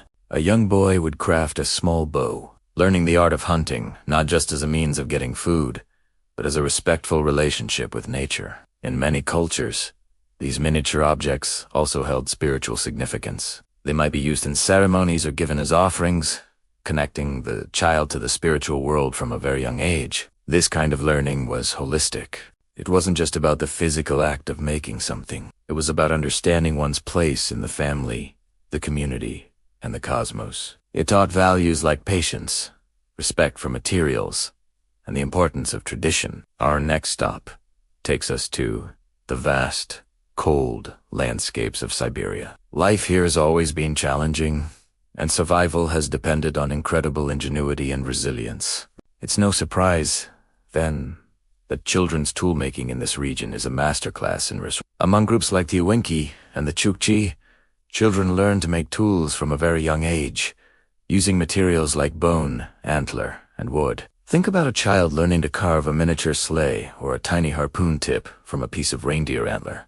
This wasn't just a game. It was a direct preparation for a life of hunting, herding, and navigating one of the world's harshest environments. The tools they made were often related to the nomadic lifestyle of their families. By crafting these items, children internalized the knowledge needed to survive. They learned which part of an animal could be used for what purpose, how to work with frozen wood, and how to create objects that were both functional and durable. This education was embedded in daily life, often taking place around the family fire. It was a communal process, where older siblings and elders would guide the younger ones, sharing stories and songs, along with practical skills. The miniature tools of Siberia are a testament to the human ability to adapt and to pass on essential survival knowledge in even the most extreme conditions. Finally, we travel to the diverse and vibrant continent of Africa. Here, the traditions of children's craftsmanship are as varied as the cultures themselves. From the miniature wire cars made by children in southern African townships,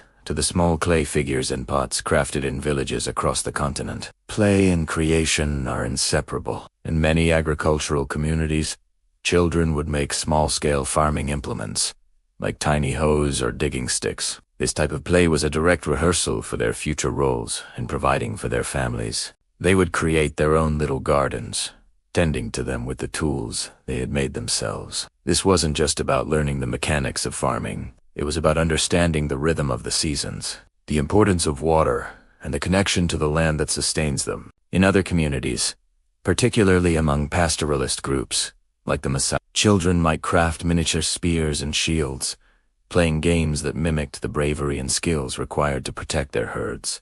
This form of play built physical strength, strategic thinking, and a sense of responsibility to the community. Across Africa, children's toolmaking is a dynamic, living tradition, constantly adapting to new materials and circumstances, yet always retaining its core purpose: to teach, to prepare, and to connect the next generation to their culture. So what can we learn from these tiny artifacts and ancient traditions? We see that for most of human history, childhood was not a passive experience. It was active, creative, and deeply connected to the adult world.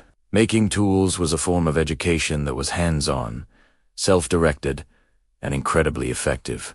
It taught practical skills, but it also fostered creativity, problem-solving, and a deep sense of cultural identity. These children weren't just playing. They were becoming competent, confident members of their societies. They were learning by doing, in the most meaningful way possible. This journey across continents shows us a universal truth: that the impulse to create, to shape the world with our own hands, is a fundamental part of being human, and it starts in childhood. These miniature tools are more than just archaeological curiosities. They are a powerful reminder of the ingenuity of children and the enduring wisdom of our ancestors. Thanks so much for joining me on this exploration today. If you found this journey into the past as fascinating as I did, please give this video a like and consider subscribing for more stories about our incredible human history. See you next time.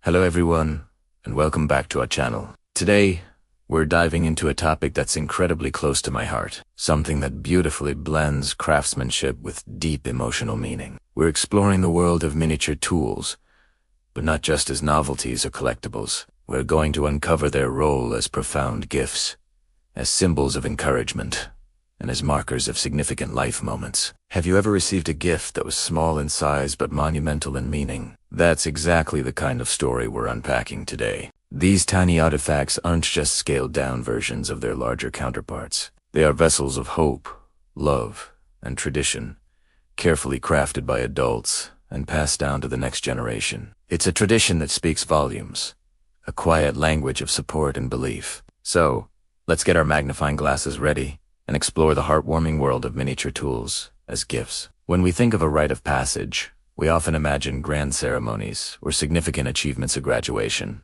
a first job, or moving into a new home. But sometimes, the most powerful symbols of these transitions are small enough to hold in the palm of your hand. Imagine a young apprentice, just starting their journey in a trade like woodworking or jewelry making. Their mentor, an experienced artisan, doesn't just share knowledge and techniques. On a special day, perhaps after the apprentice masters a particularly difficult skill, the mentor presents them with a tiny, perfectly functional tool. It could be a miniature hammer, a tiny chisel, or a set of jeweler's pliers, each one a flawless replica of the tools they use every day. This gift is so much more than a simple object. It's a vote of confidence.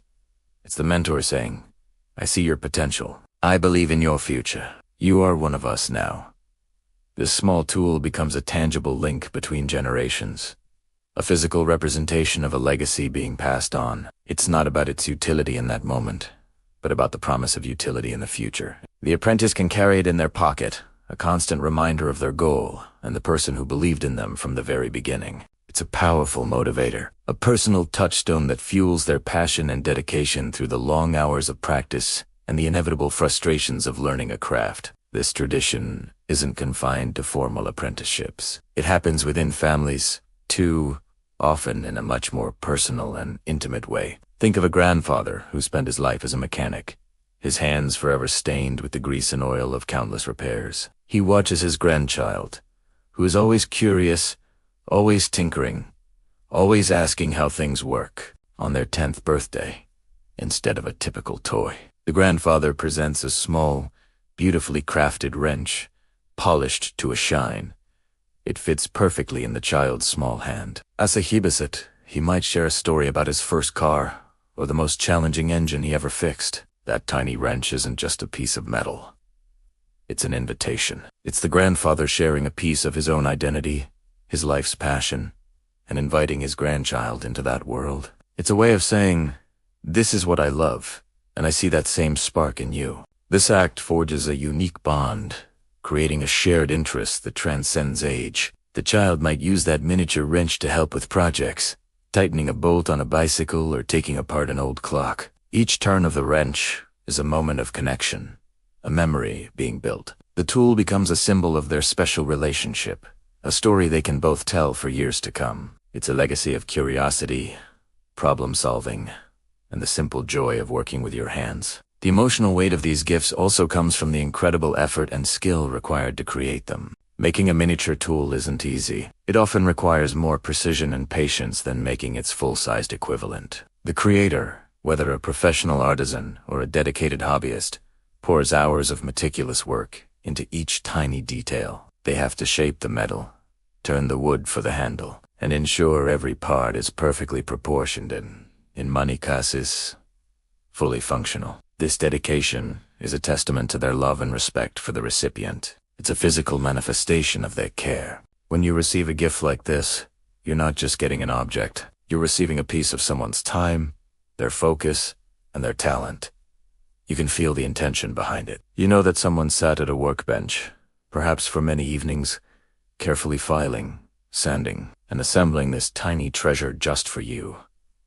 This inherent value makes the gift irreplaceable. It's not something you could simply buy from a store shelf. It's a one-of-a-kind expression of affection, a true labor of love. That's why these miniature tools are often cherished for a lifetime, kept in a special place, and perhaps even passed down again, accumulating more stories and more emotional significance with each new owner. These gifts also serve as powerful symbols of encouragement, especially during times of challenge or self-doubt. Let's consider a student heading off to university to study architecture. Their parents, wanting to give them something more meaningful than just money or supplies, might commission a set of miniature drafting tools, a tiny T-square, a small compass, and a little protractor, all housed in a beautiful wooden box. This gift is a powerful message of support. It says, "We know this new chapter will be challenging, but we believe in your ability to build your dreams. We are proud of the path you've chosen."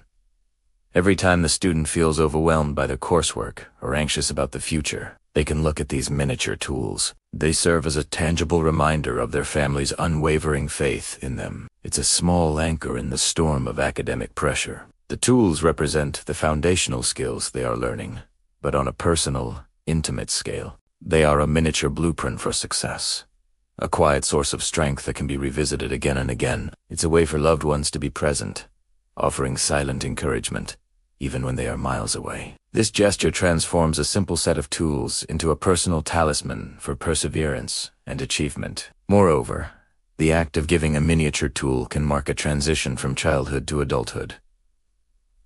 A subtle but significant rite of passage. In many cultures, learning to use tools responsibly is a key sign of maturity. A parent might give their teenager a small, high-quality pocket knife or a miniature multi-tool. This isn't just a handy gadget. It's a symbol of trust. The parent is acknowledging that the teenager is now responsible enough to own and care for something that requires respect and caution. It's a practical gift, but its symbolic meaning is far greater. It communicates a shift in the parent-child dynamic, from one of pure protection to one of guidance and mutual respect. The parent is saying, "I trust you to be capable, to be careful, and to make good decisions. You are growing up, and I see you." This can be a pivotal moment for a young person. It validates their growing sense of independence and competence. That small tool becomes a symbol of their newfound maturity, something they carry with pride. It's a practical lesson in responsibility, wrapped in a gesture of profound parental trust and love. It is a quiet acknowledgement that they are ready to start carving their own path in the world. The beauty of these gifts also lies in their versatility and personalization. A miniature tool can be tailored to almost any passion or profession. For a passionate baker, a tiny, perfectly crafted rolling pin and whisk could be a delightful symbol of their culinary art. For a writer, a miniature fountain pen could represent the power of their words. For a gardener, a tiny trowel and watering can could symbolize their ability to nurture life. The possibilities are endless. This allows the gift giver to show how well they truly know and see the recipient. It's a deeply personal gesture that celebrates the individual's unique talents and interests. It's not a generic gift, but a thoughtful reflection of who they are and what they love. This level of personalization elevates the gift from a simple object to a cherished keepsake. It becomes a reflection of the recipient's identity, as seen through the loving eyes of someone who cares about them. Each time they look at it, they are reminded not only of their passion but also of the person who acknowledged and celebrated it with such a unique and thoughtful present.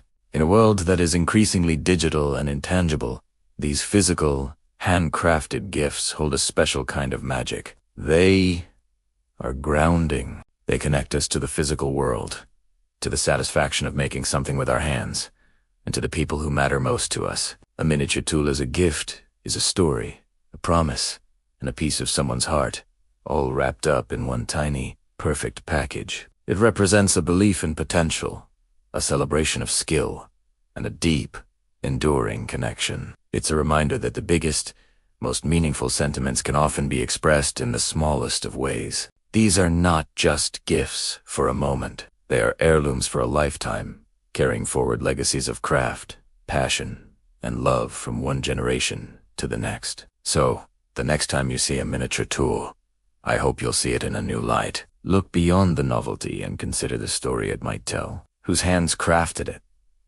Whose life did it touch?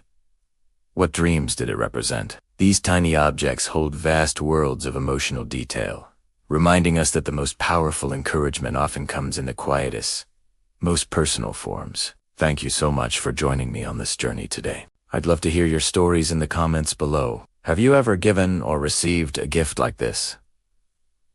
What did it mean to you? Your stories are what make this community so special. If you enjoyed this video, please give it a thumbs up and consider subscribing for more explorations into the fascinating world of crafts and their hidden meanings. We'll see you in the next one. As the sun dipped below the horizon, painting the sky in fiery hues of orange and purple, our world would shrink to the warm, flickering circle of the campfire. This was our classroom, our theater, our sacred space. Chapter 16. Stories told around the fire. The elders, their faces etched with the wisdom of countless seasons, would settle onto smooth river stones or logs worn soft by time. The crackle of burning wood and the distant calls of night birds were the only sounds until the first story began. We, children, would sit, cross-legged, in the soft earth, our small hands clutching miniature tools, tiny flint arrowheads or wooden carving knives, replicas of the ones our parents used, as the storyteller's voice began to rise and fall, weaving tales of the great spirits that shaped the mountains and carved the rivers. Our fingers would trace the sharp edges and smooth curves of our little tools. It wasn't just idle fidgeting. We were connecting with the story, feeling the very materials that were central to our survival. When an elder spoke of a great hunt, of tracking a mighty bison across the plains, my thumb would run along the razor-sharp edge of my tiny flint point. I could almost feel the tension of the bowstring, hear the thunder of hooves, and smell the dust kicked up by the herd. The story became real, a tangible thing I held in my palm. They told us of the coyote, the clever trickster, whose antics taught us about wit and the consequences of foolish pride. They shared legends of the star people, who left their patterns in the night sky as a map for lost travelers. Each myth was a lesson in disguise, teaching us about our place in the world, our connection to the animals, the plants, and the spirits. It was how we learned our history, our values, our very identity. The firelight would dance across the elder's face, making shadows that seemed to bring the characters of the story to life. Their eyes would sparkle with the memory of adventures long past, and their hands would gesture, painting pictures in the air that were more vivid than any cave painting. The stories weren't always grand myths. Sometimes they were practical. An uncle would recount a difficult hunt, not to boast, but to teach. He'd describe the subtle signs of a deer trail, the way the wind must be respected, the patience required to wait for the perfect moment. As he spoke, I'd look at the small spear in my lap, imagining myself in his place. He'd say, "You don't just look with your eyes, you look with your whole body. Feel the ground beneath your feet. Listen to the silence between the bird calls." This advice wasn't just a string of words. It was a survival guide woven into a thrilling narrative. We learned how to find water by following certain birds, which plants were medicine and which were poison, and how to read the clouds to predict a coming storm. I remember one evening, a grandmother, her voice as soft and comforting as a rabbit's fur, told us the story of the first weaver. She spoke of a young woman who learned from a spider how to spin thread from plant fibers and weave it into strong nets and warm blankets. As she spoke, her own hands were busy, twisting strands of yucca fiber into cordage. We watched, mesmerized, our own small hands mimicking her movements, clumsily trying to twist our own threads. The story wasn't just about weaving. It was about observation, patience, and the ingenuity that lives within each of us. It taught us that wisdom is everywhere, even in the smallest of creatures, if we only have the heart to look. These evenings were magical. The fire was more than just a source of warmth and light. It was a cauldron of knowledge. It melted away the boundaries between past and present, between learning and play, between the storyteller and the listener. We weren't just being told things. We were experiencing them. The stories wrapped around us like a warm blanket, seeping into our minds and shaping our dreams. We held our tiny tools, not just as toys, but as keys. Keys that unlocked the wisdom being passed down to us, connecting our small hands to the great chain of generations that came before us. In that glowing circle, we learned what it meant to be part of a people. We learned that every hunt has a story, every star has a name, and every life has a purpose. The lessons weren't written in books. They were written in the lines on our elders' faces, spoken in the crackle of the fire, and held in the weight of a stone tool in a child's hand. It was the most profound education imaginable, delivered through the simple, timeless power of a story told around a fire. Thank you for joining me on this journey back in time. If these stories resonate with you, please like, share, and subscribe for more chapters from our past. See you in the next video. As the sun dipped below the horizon, painting the sky in fiery oranges and deep purples, our community would gather. The real heart of our day began not with the rising sun, but with the lighting of the central fire. Its flames danced, casting long, flickering shadows that seemed to hold secrets of their own. This was our classroom, our theater, our sanctuary. This was where the real learning happened. We children would settle in a circle, the warmth of the fire pushing back the cool night air. In our small hands, we'd clutch the tools of our future, a miniature flint knife, a smooth river stone for grinding, or a piece of wood waiting to be carved. Our fingers would trace the sharp edges and smooth curves, feeling the potential within them, even as our ears were tuned to the voices of our elders. They were the keepers of our history, the living libraries of our people. Their faces, etched with the lines of time and experience, would glow in the firelight. One elder, his voice a low rumble like distant thunder, would begin a story of the great mammoth hunt. He wouldn't just tell it. He would become the hunter. We'd see him stalking through the tall grasses, feel the ground tremble under the beast's mighty tread, and hold our breath as the spear was thrown. He would describe how the wind carried their scent, how they read the tracks in the soft earth, and the respect they showed the animal that would feed their families. While he spoke, our fingers would press harder on our tiny flint points, imagining the skill and courage it took. This wasn't just a story. It was a lesson in patience, observation, and survival.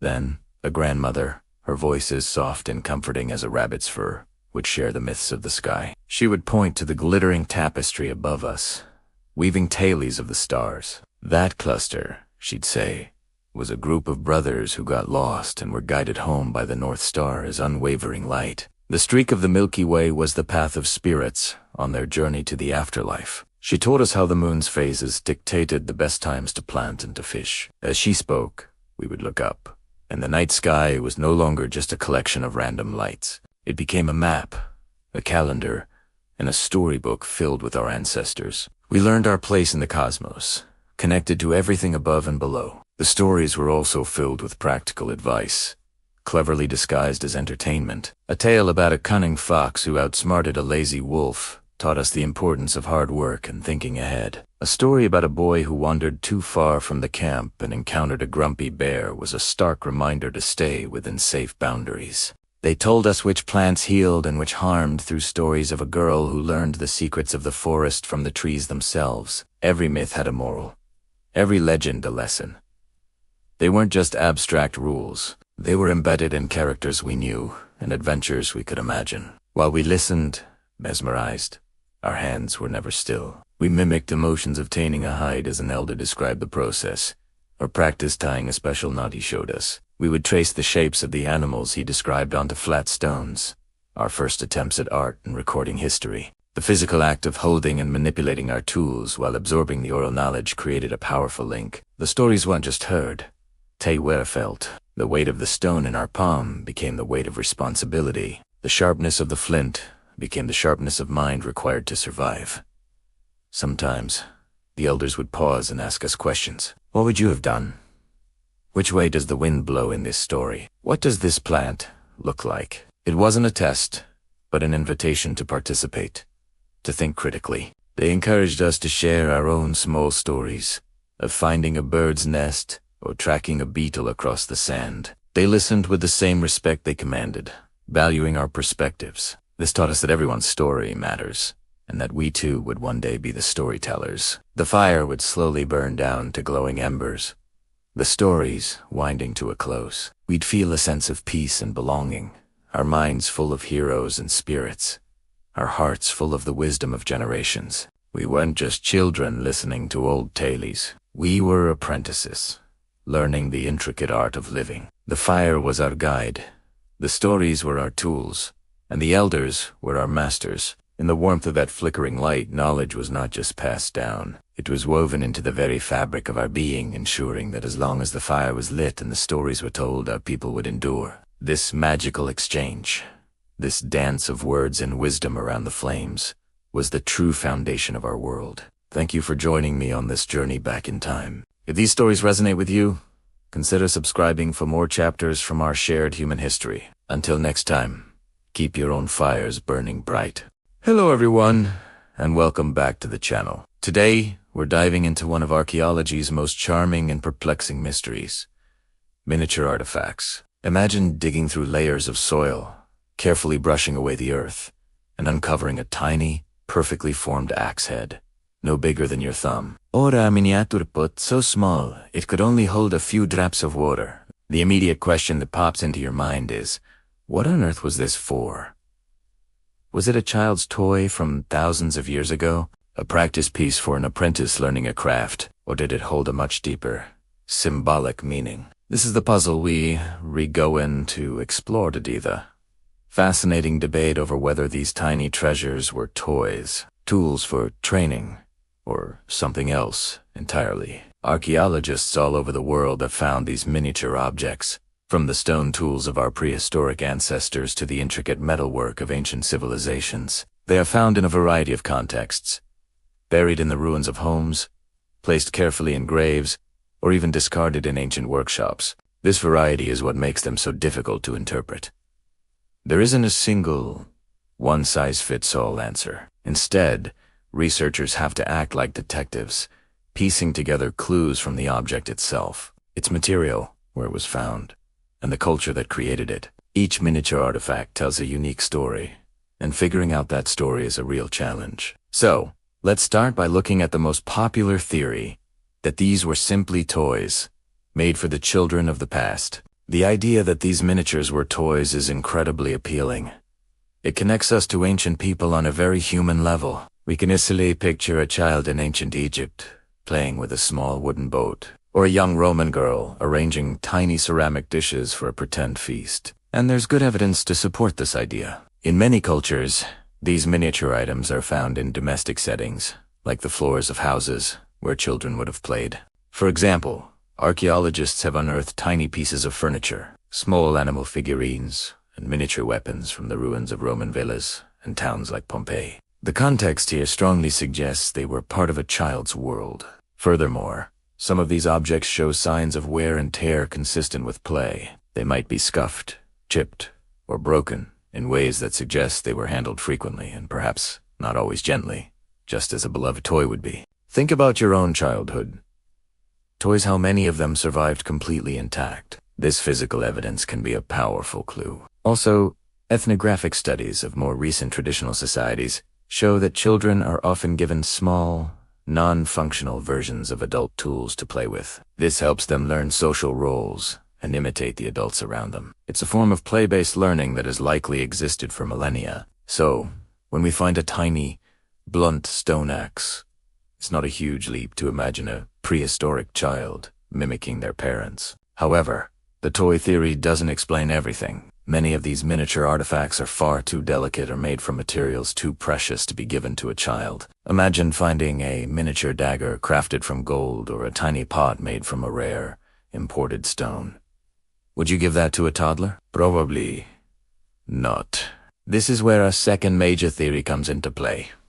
These objects were training tools for craftsmanship in the ancient world was a skill passed down from master to apprentice over many years. Learning to be a potter, a blacksmith, or a stonemason required immense practice. Creating a full-sized object would have been expensive and time-consuming. Raw materials like metal, high-quality, clay, or obsidian were valuable resources. It makes a lot of sense that an apprentice wouldn't start by trying to make a giant storage jar or a full-size sword. They would fail, and the materials would be wasted. Instead, a master might have them practice on a smaller scale. Making a miniature pot allows an apprentice to learn the essential techniques of shaping, firing, and glazing without using up a large amount of clay. A tiny axe head lets a novice smith practice forging and tempering metal on a manageable scale. Evidence for this theory comes from archaeological sites that were clearly workshops. In these areas, we often find clusters of miniature objects alongside full-sized ones, as well as production waste, half-finished items, and the tools used to make them. It paints a picture of a learning environment. Some miniatures even show clear mistakes: a lopsided pot, a poorly cast metal object. These aren't the kinds of imperfections you'd expect in a finished product meant for sale or use, but they're exactly what you'd expect from someone who's still learning their craft. These practice pieces give us a wonderful glimpse into ancient education and the passing down of vital skills from one generation to the next. But even the training tool theory can't account for all the miniature artifacts we find.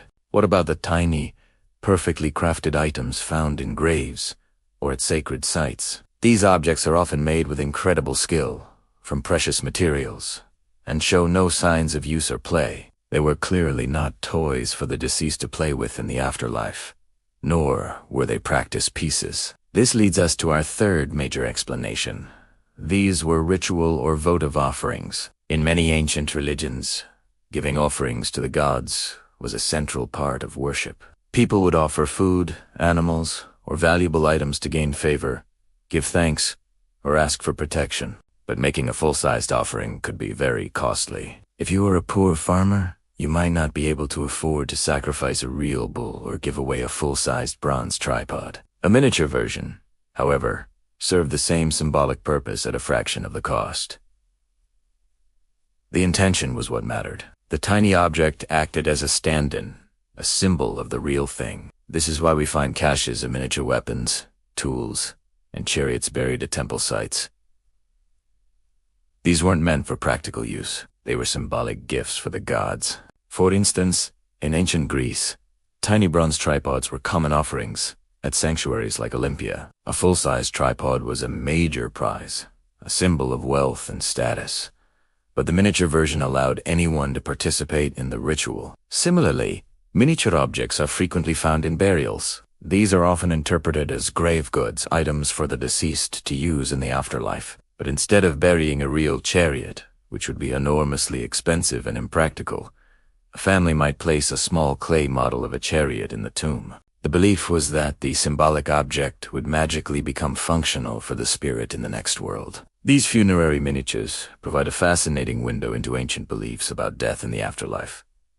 They were not for playing or practicing. They were essential equipment for the soul's journey. So, how do archaeologists decide which category a miniature artifact falls into? It's a process of careful analysis, looking at multiple lines of evidence. First, there's the context. Where was it found? A miniature pot found on the floor of a house is more likely a toy than one found in a sealed tomb. An object found in a metalworking slag heap points towards it being a practice piece. Second, the material and craftsmanship are key. Is it made from a common material like clay, or a precious one like ivory? Is it crudely made or expertly finished? A rough, simple object is a better candidate for a toy, while a perfectly executed, delicate piece might be a votive offering. Third, archaeologists look for use. Are there scratches, chips, or smoothed edges that suggest it was handled and played with? Or is it in pristine condition, suggesting it was made to be looked at or offered as a gift. Microscopic analysis can reveal tiny traces of wear that are invisible to the naked eye. And finally, researchers compare the object to other artifacts from the same culture. Do we have texts or art that depict children playing with similar items? Are there known religious practices involving miniature offerings? By combining all these clues, a more complete picture begins to emerge. Ultimately, the story of miniature artifacts is a story of human ingenuity and complexity. These tiny objects show us that ancient people were not so different from us. They had children who needed to play, apprentices who needed to learn, and spiritual beliefs that required expression. A single, tiny artifact can be a toy, a training tool, and a sacred object, all depending on its specific context. There isn't one simple answer, and that's what makes this puzzle so captivating. It forces us to think critically and to appreciate the rich, multifaceted lives of the people who came before us. The next time you see a miniature in a museum, take a moment to wonder about its journey. Was it a child's treasured possession, a student's first success, or a humble prayer to a powerful God? The answer is buried deep in the past, waiting to be discovered. Thank you so much for joining me on this archaeological investigation. If you enjoyed this video, please give it a thumbs up and consider subscribing for more journeys into the past. Let me know in the comments what you think these miniature objects were used for. I'd love to hear your theories. See you in the next video.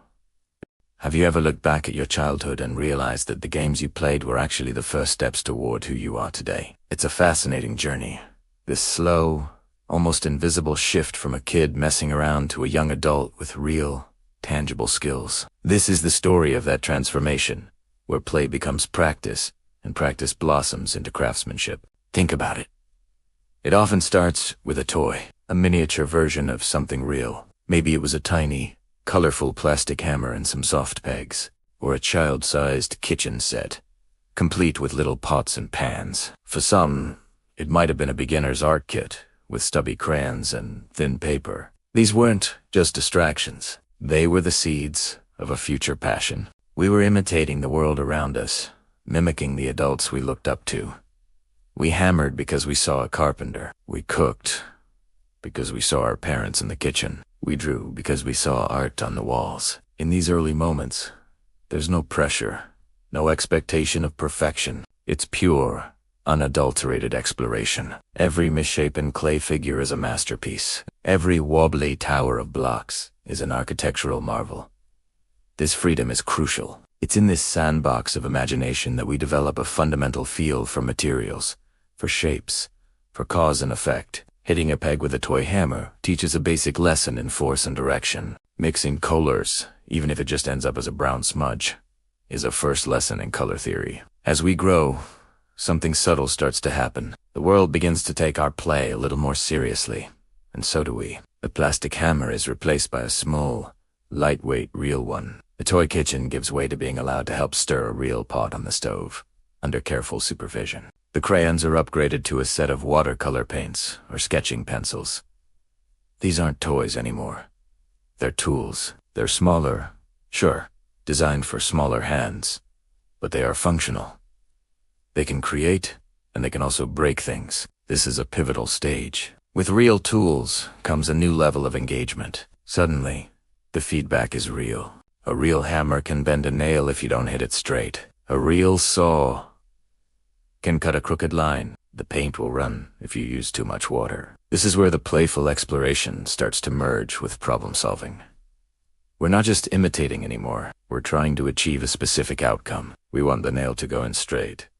We want the line to be clean. We want the colors to blend just right. Failure becomes a teacher. The frustration of a project not turning out the way you envisioned it is a powerful motivator. You try again. You watch more closely how the experts do it. You ask for advice. Maybe a parent, a grandparent, or a mentor steps in. They don't just hand you the answer. They guide you. They show you how to hold the hammer correctly, how to brace the wood, how to control the pressure of your pencil. These small corrections, these shared moments of knowledge, are like leveling up in a game.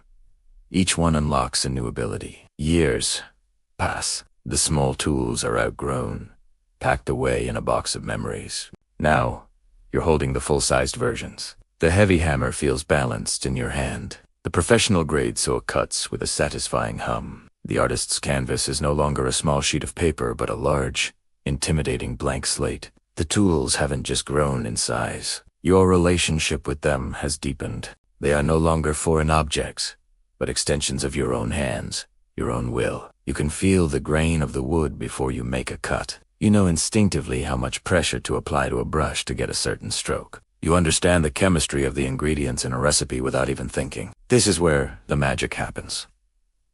The conscious, step-by-step thinking of the learning phase fades into the background. It becomes muscle memory, an intuitive flow. You're no longer just following instructions. You are creating, you're improvising, adding your own personal touch, your own unique signature to the work. This is the essence of craftsmanship. It's not just about knowing how to do something. It's about understanding it on a profound level. It's the culmination of thousands of hours, starting from those first playful moments. That wobbly block tower was the foundation for understanding structural integrity. That mess of brown paint was a prerequisite for mastering the color wheel. The bent nail was the first lesson in a long education on precision and patience. Looking back, we can see the clear line connecting the child at play to the skilled adult. The passion that was ignited by a simple toy was nurtured through years of practice, failure, and guidance. The joy of creation, once found in a make-believe world, is now found in the real world, in making something beautiful, functional, and meaningful. It's a beautiful reminder that our greatest skills often have the humblest beginnings. The journey from play to mastery is not a race. It's a slow, organic process of growth. It's about honoring the child who dared to try, the teenager who persevered through frustration, and the adult who finally holds the craft in their hands. So next time you see a child deeply absorbed in their play, remember, you might be looking at the early days of a master craftsperson in the making. Thanks for watching. If this story resonated with you, consider subscribing for more reflections on craft, creativity, and the journey of learning. We'll see you in the next one. Ever wondered what it was like to be a kid thousands of years ago? Forget what you think you know about carefree days of just playing games. The real story, hidden in tiny ancient artifacts, is so much more fascinating. Today, we're diving deep into what miniature tools can tell us about childhood in ancient societies. These aren't just toys that are windows into a lost world of family, work, and growing up. Let's start with what these mini tools actually are. Archaeologists have unearthed incredible finds. Tiny axes, small pottery wheels, miniature looms, and even little hunting weapons, all perfectly scaled down. For a long time, these were just labeled as ritual objects or toys. But what if they were something more? What if they were the key to understanding how ancient children learned the skills they needed to survive and thrive? Think about it. In a world without formal schools, how did you learn to be a blacksmith, a weaver, or a farmer? Tanzuer. Iziu Stardiong. These miniature tools suggest that children were integrated into the adult world of work from a very early age. They weren't just playing house. They were practicing for their future roles in the community. A small, functional axe wasn't just a toy. It was a training tool. The little boy could practice chopping wood alongside his father, learning the right grip, the correct swing, and the safety precautions without the danger of a full-sized, heavy axe. He was learning through observation and imitation, a powerful educational method we still use today. This is apprenticeship in its earliest form. This tells us a lot about the ancient family structure. It wasn't just a place of rest. It was a workshop, a school, and the center of economic life. Children were not separated from their parents' work. They were right there, in the thick of it. This creates a strong bond and ensures that essential knowledge is passed down directly from one generation to the next. The family was a unit of production, and every member, even the youngest, had a role to play. This direct involvement meant children understood their value and their place in the family from a very young age. Now, what about gender roles? The types of miniature tools we find often give us clues. For example, in certain settlements, we might find a concentration of miniature looms and grinding stones in areas associated with female activity. Meanwhile, tiny adzes or hunting bows might be found elsewhere. This suggests that gendered divisions of labor started early. Girls would learn the skills of their mothers weaving textiles, preparing food, and managing the household by using their own small-scale equipment. Boys would learn from their fathers how to craft wood, hunt, or work stone. These weren't rigid, oppressive rules in the modern sense, but practical ways of ensuring the community had all the skills it needed to function. Play was practice, and practice was preparing them for their adult responsibilities. But let's not forget the importance of play itself. Just because these tools were for learning doesn't mean kids didn't have fun. The act of creation is inherently joyful. Imagine the pride a child felt when they successfully wove their first tiny piece of cloth, or carved a small figure out of wood. This type of play is what we call mastery play. It's about developing competence and feeling a sense of achievement. This is crucial for building self-esteem and a love for learning. The work and play of an ancient child were not separate categories like they are for many kids today. They were beautifully intertwined. This blend of play and work had a profound impact on culture. When children learn by doing, they don't just copy what their parents do. They experimentate. A child trying to make a small pot might discover a new way to shape the clay or a new pattern to decorate it with. These little innovations, born from playful practice, could sometimes lead to bigger changes in technology and art over time. Children weren't just passive recipients of culture. They were active participants in shaping it. Their play was a laboratory for cultural evolution. So, when we look at a miniature axe from an archaeological dig, we shouldn't just see a toy. We should see a story. We see a father patiently showing his son how to hold the tool. We see a child's determination to master a new skill. We see the close-knit fabric of an ancient family, working and learning together. We see the foundations of apprenticeship, the beginnings of gendered roles, and the powerful way education happened through simple observation and hands-on practice. These tiny artifacts challenge our modern ideas about childhood. They remind us that for most of human history, children were not sheltered from the real world, but were an essential part of it. Their play had a purpose, their contributions were valued, and their learning journey was deeply connected to their family and community. The next time you see a child deeply engrossed in building something with blocks or helping in the kitchen, remember this ancient legacy. You're watching a timeless form of learning and cultural transmission in action. Thank you so much for joining me on this journey back in time. It's amazing what the smallest objects can teach us about the biggest parts of life. If you found this fascinating, make sure to like this video and subscribe for more deep dives into the past. Let me know in the comments what you think about this blend of work and play in ancient childhood. See you next time. And so, we arrive at the end of our journey, a quiet moment of reflection. After exploring the bustling worlds of ancient peoples, the grand monuments they built, and the epic stories they lived, we find ourselves in the gentle quiet, listening for the faintest of echoes. What we hear is not the clash of armies or the proclamations of kings, but something far more intimate. A whisper carried on the winds of time. It's the echo of tiny tools left behind in the dust of millennia. Imagine holding one of these artifacts in your hand. A miniature arrowhead, no bigger than your thumbnail. A tiny clay pot, perfectly formed, that fits in the palm of a child. These are not just scaled-down replicas of adult tools. They're something more. They are messages, silent and yet profoundly eloquent, sent to us from the distant past. They are the legacy of children. For so long, when we looked back at history, we saw a world dominated by adults. We spoke of hunters, warriors, builders, and leaders. We rarely considered the smaller hands and quieter voices that were just as much a part of that ancient tapestry. But these miniature tools force us to reconsider. They ask us to look closer, to see the children who were not just passive observers but active participants in their world. Think about the process of creation. A young boy, sitting beside his father, watches intently as a large flint nodule is expertly knapped into a deadly spear point. The air is filled with the sharp crack of stone on stone. Later, with a smaller piece of flint, the boy tries to replicate what he saw. His small hands are not yet strong enough, his coordination not yet as precise. But he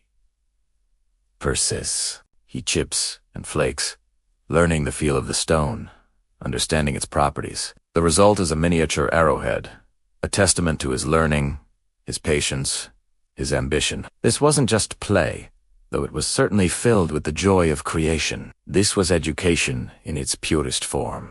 It was how skills were passed down, how traditions were maintained, how a culture ensured its own survival. Each tiny tool was a lesson learned, a step taken on the path to becoming a provider, a protector, a vital member of the community. It was a promise of the future, shaped by young hands in the present. Similarly, imagine a young girl, her fingers deftly working a small lump of wet clay. She watches her mother or grandmother craft the large, sturdy pots needed for cooking and storage. Then, with her own small portion of clay, she mimics the movements. She pinches, she coils, she smooths. Her creation is a tiny vessel, perhaps not perfect, but made with intense concentration and a burgeoning sense of pride. In that act, she isn't just making a toy. She is learning the art of pottery, an essential skill for her people. She's connecting with the generations of women who came before her and preparing to take her place among them. These miniature artifacts are found all over the world,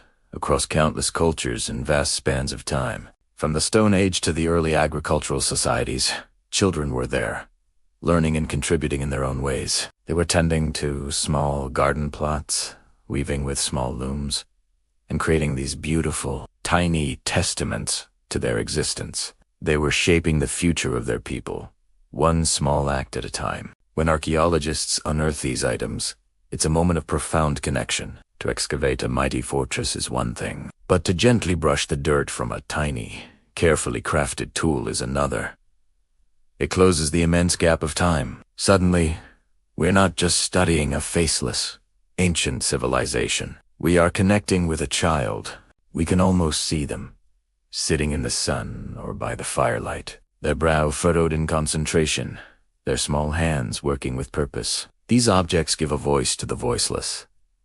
Children rarely appear in the grand narratives of history. Their lives were often short, their contributions unrecorded. But here, in these durable objects of stone and clay, their stories survive. They whisper to us from the earth. They tell us of their dreams, their struggles, their moments of triumph. They remind us that every great society was built not just on the strength of its warriors, but on the potential held within its children. The echoes of these tiny tools are all around us, if we only choose to listen. They are a quiet counter-narrative to the louder, more dramatic tales of history. They speak of continuity, of learning, of the gentle, everyday moments that truly form the bedrock of human experience. They show us that the desire to create, to learn, and to belong is a fundamental part of what it means to be human. A thread that connects us to the very first children who picked up a stone and saw not just a rock, but a world of possibility. As we stand here at the gentle closing of our exploration, let's hold that image in our minds. The image of a child, thousands of years ago, crafting a miniature tool. A small act, perhaps, but one that ripples across time. It's an act of hope, a gesture of participation, a tiny fingerprint left on the grand canvas of history. These aren't just artifacts. They are the stories of childhood, whispered from the earth, directly to us. They remind us that history is not just about what was built, but about who was learning to build. And in those tiny, ancient hands, we can see the shaping of our shared human story. Thank you so much for joining me on this journey. If these stories from the past fascinate you as much as they do me, please consider liking this video and subscribing to the channel for more explorations into the echoes of our history. Until next time, keep listening to the whispers from the past.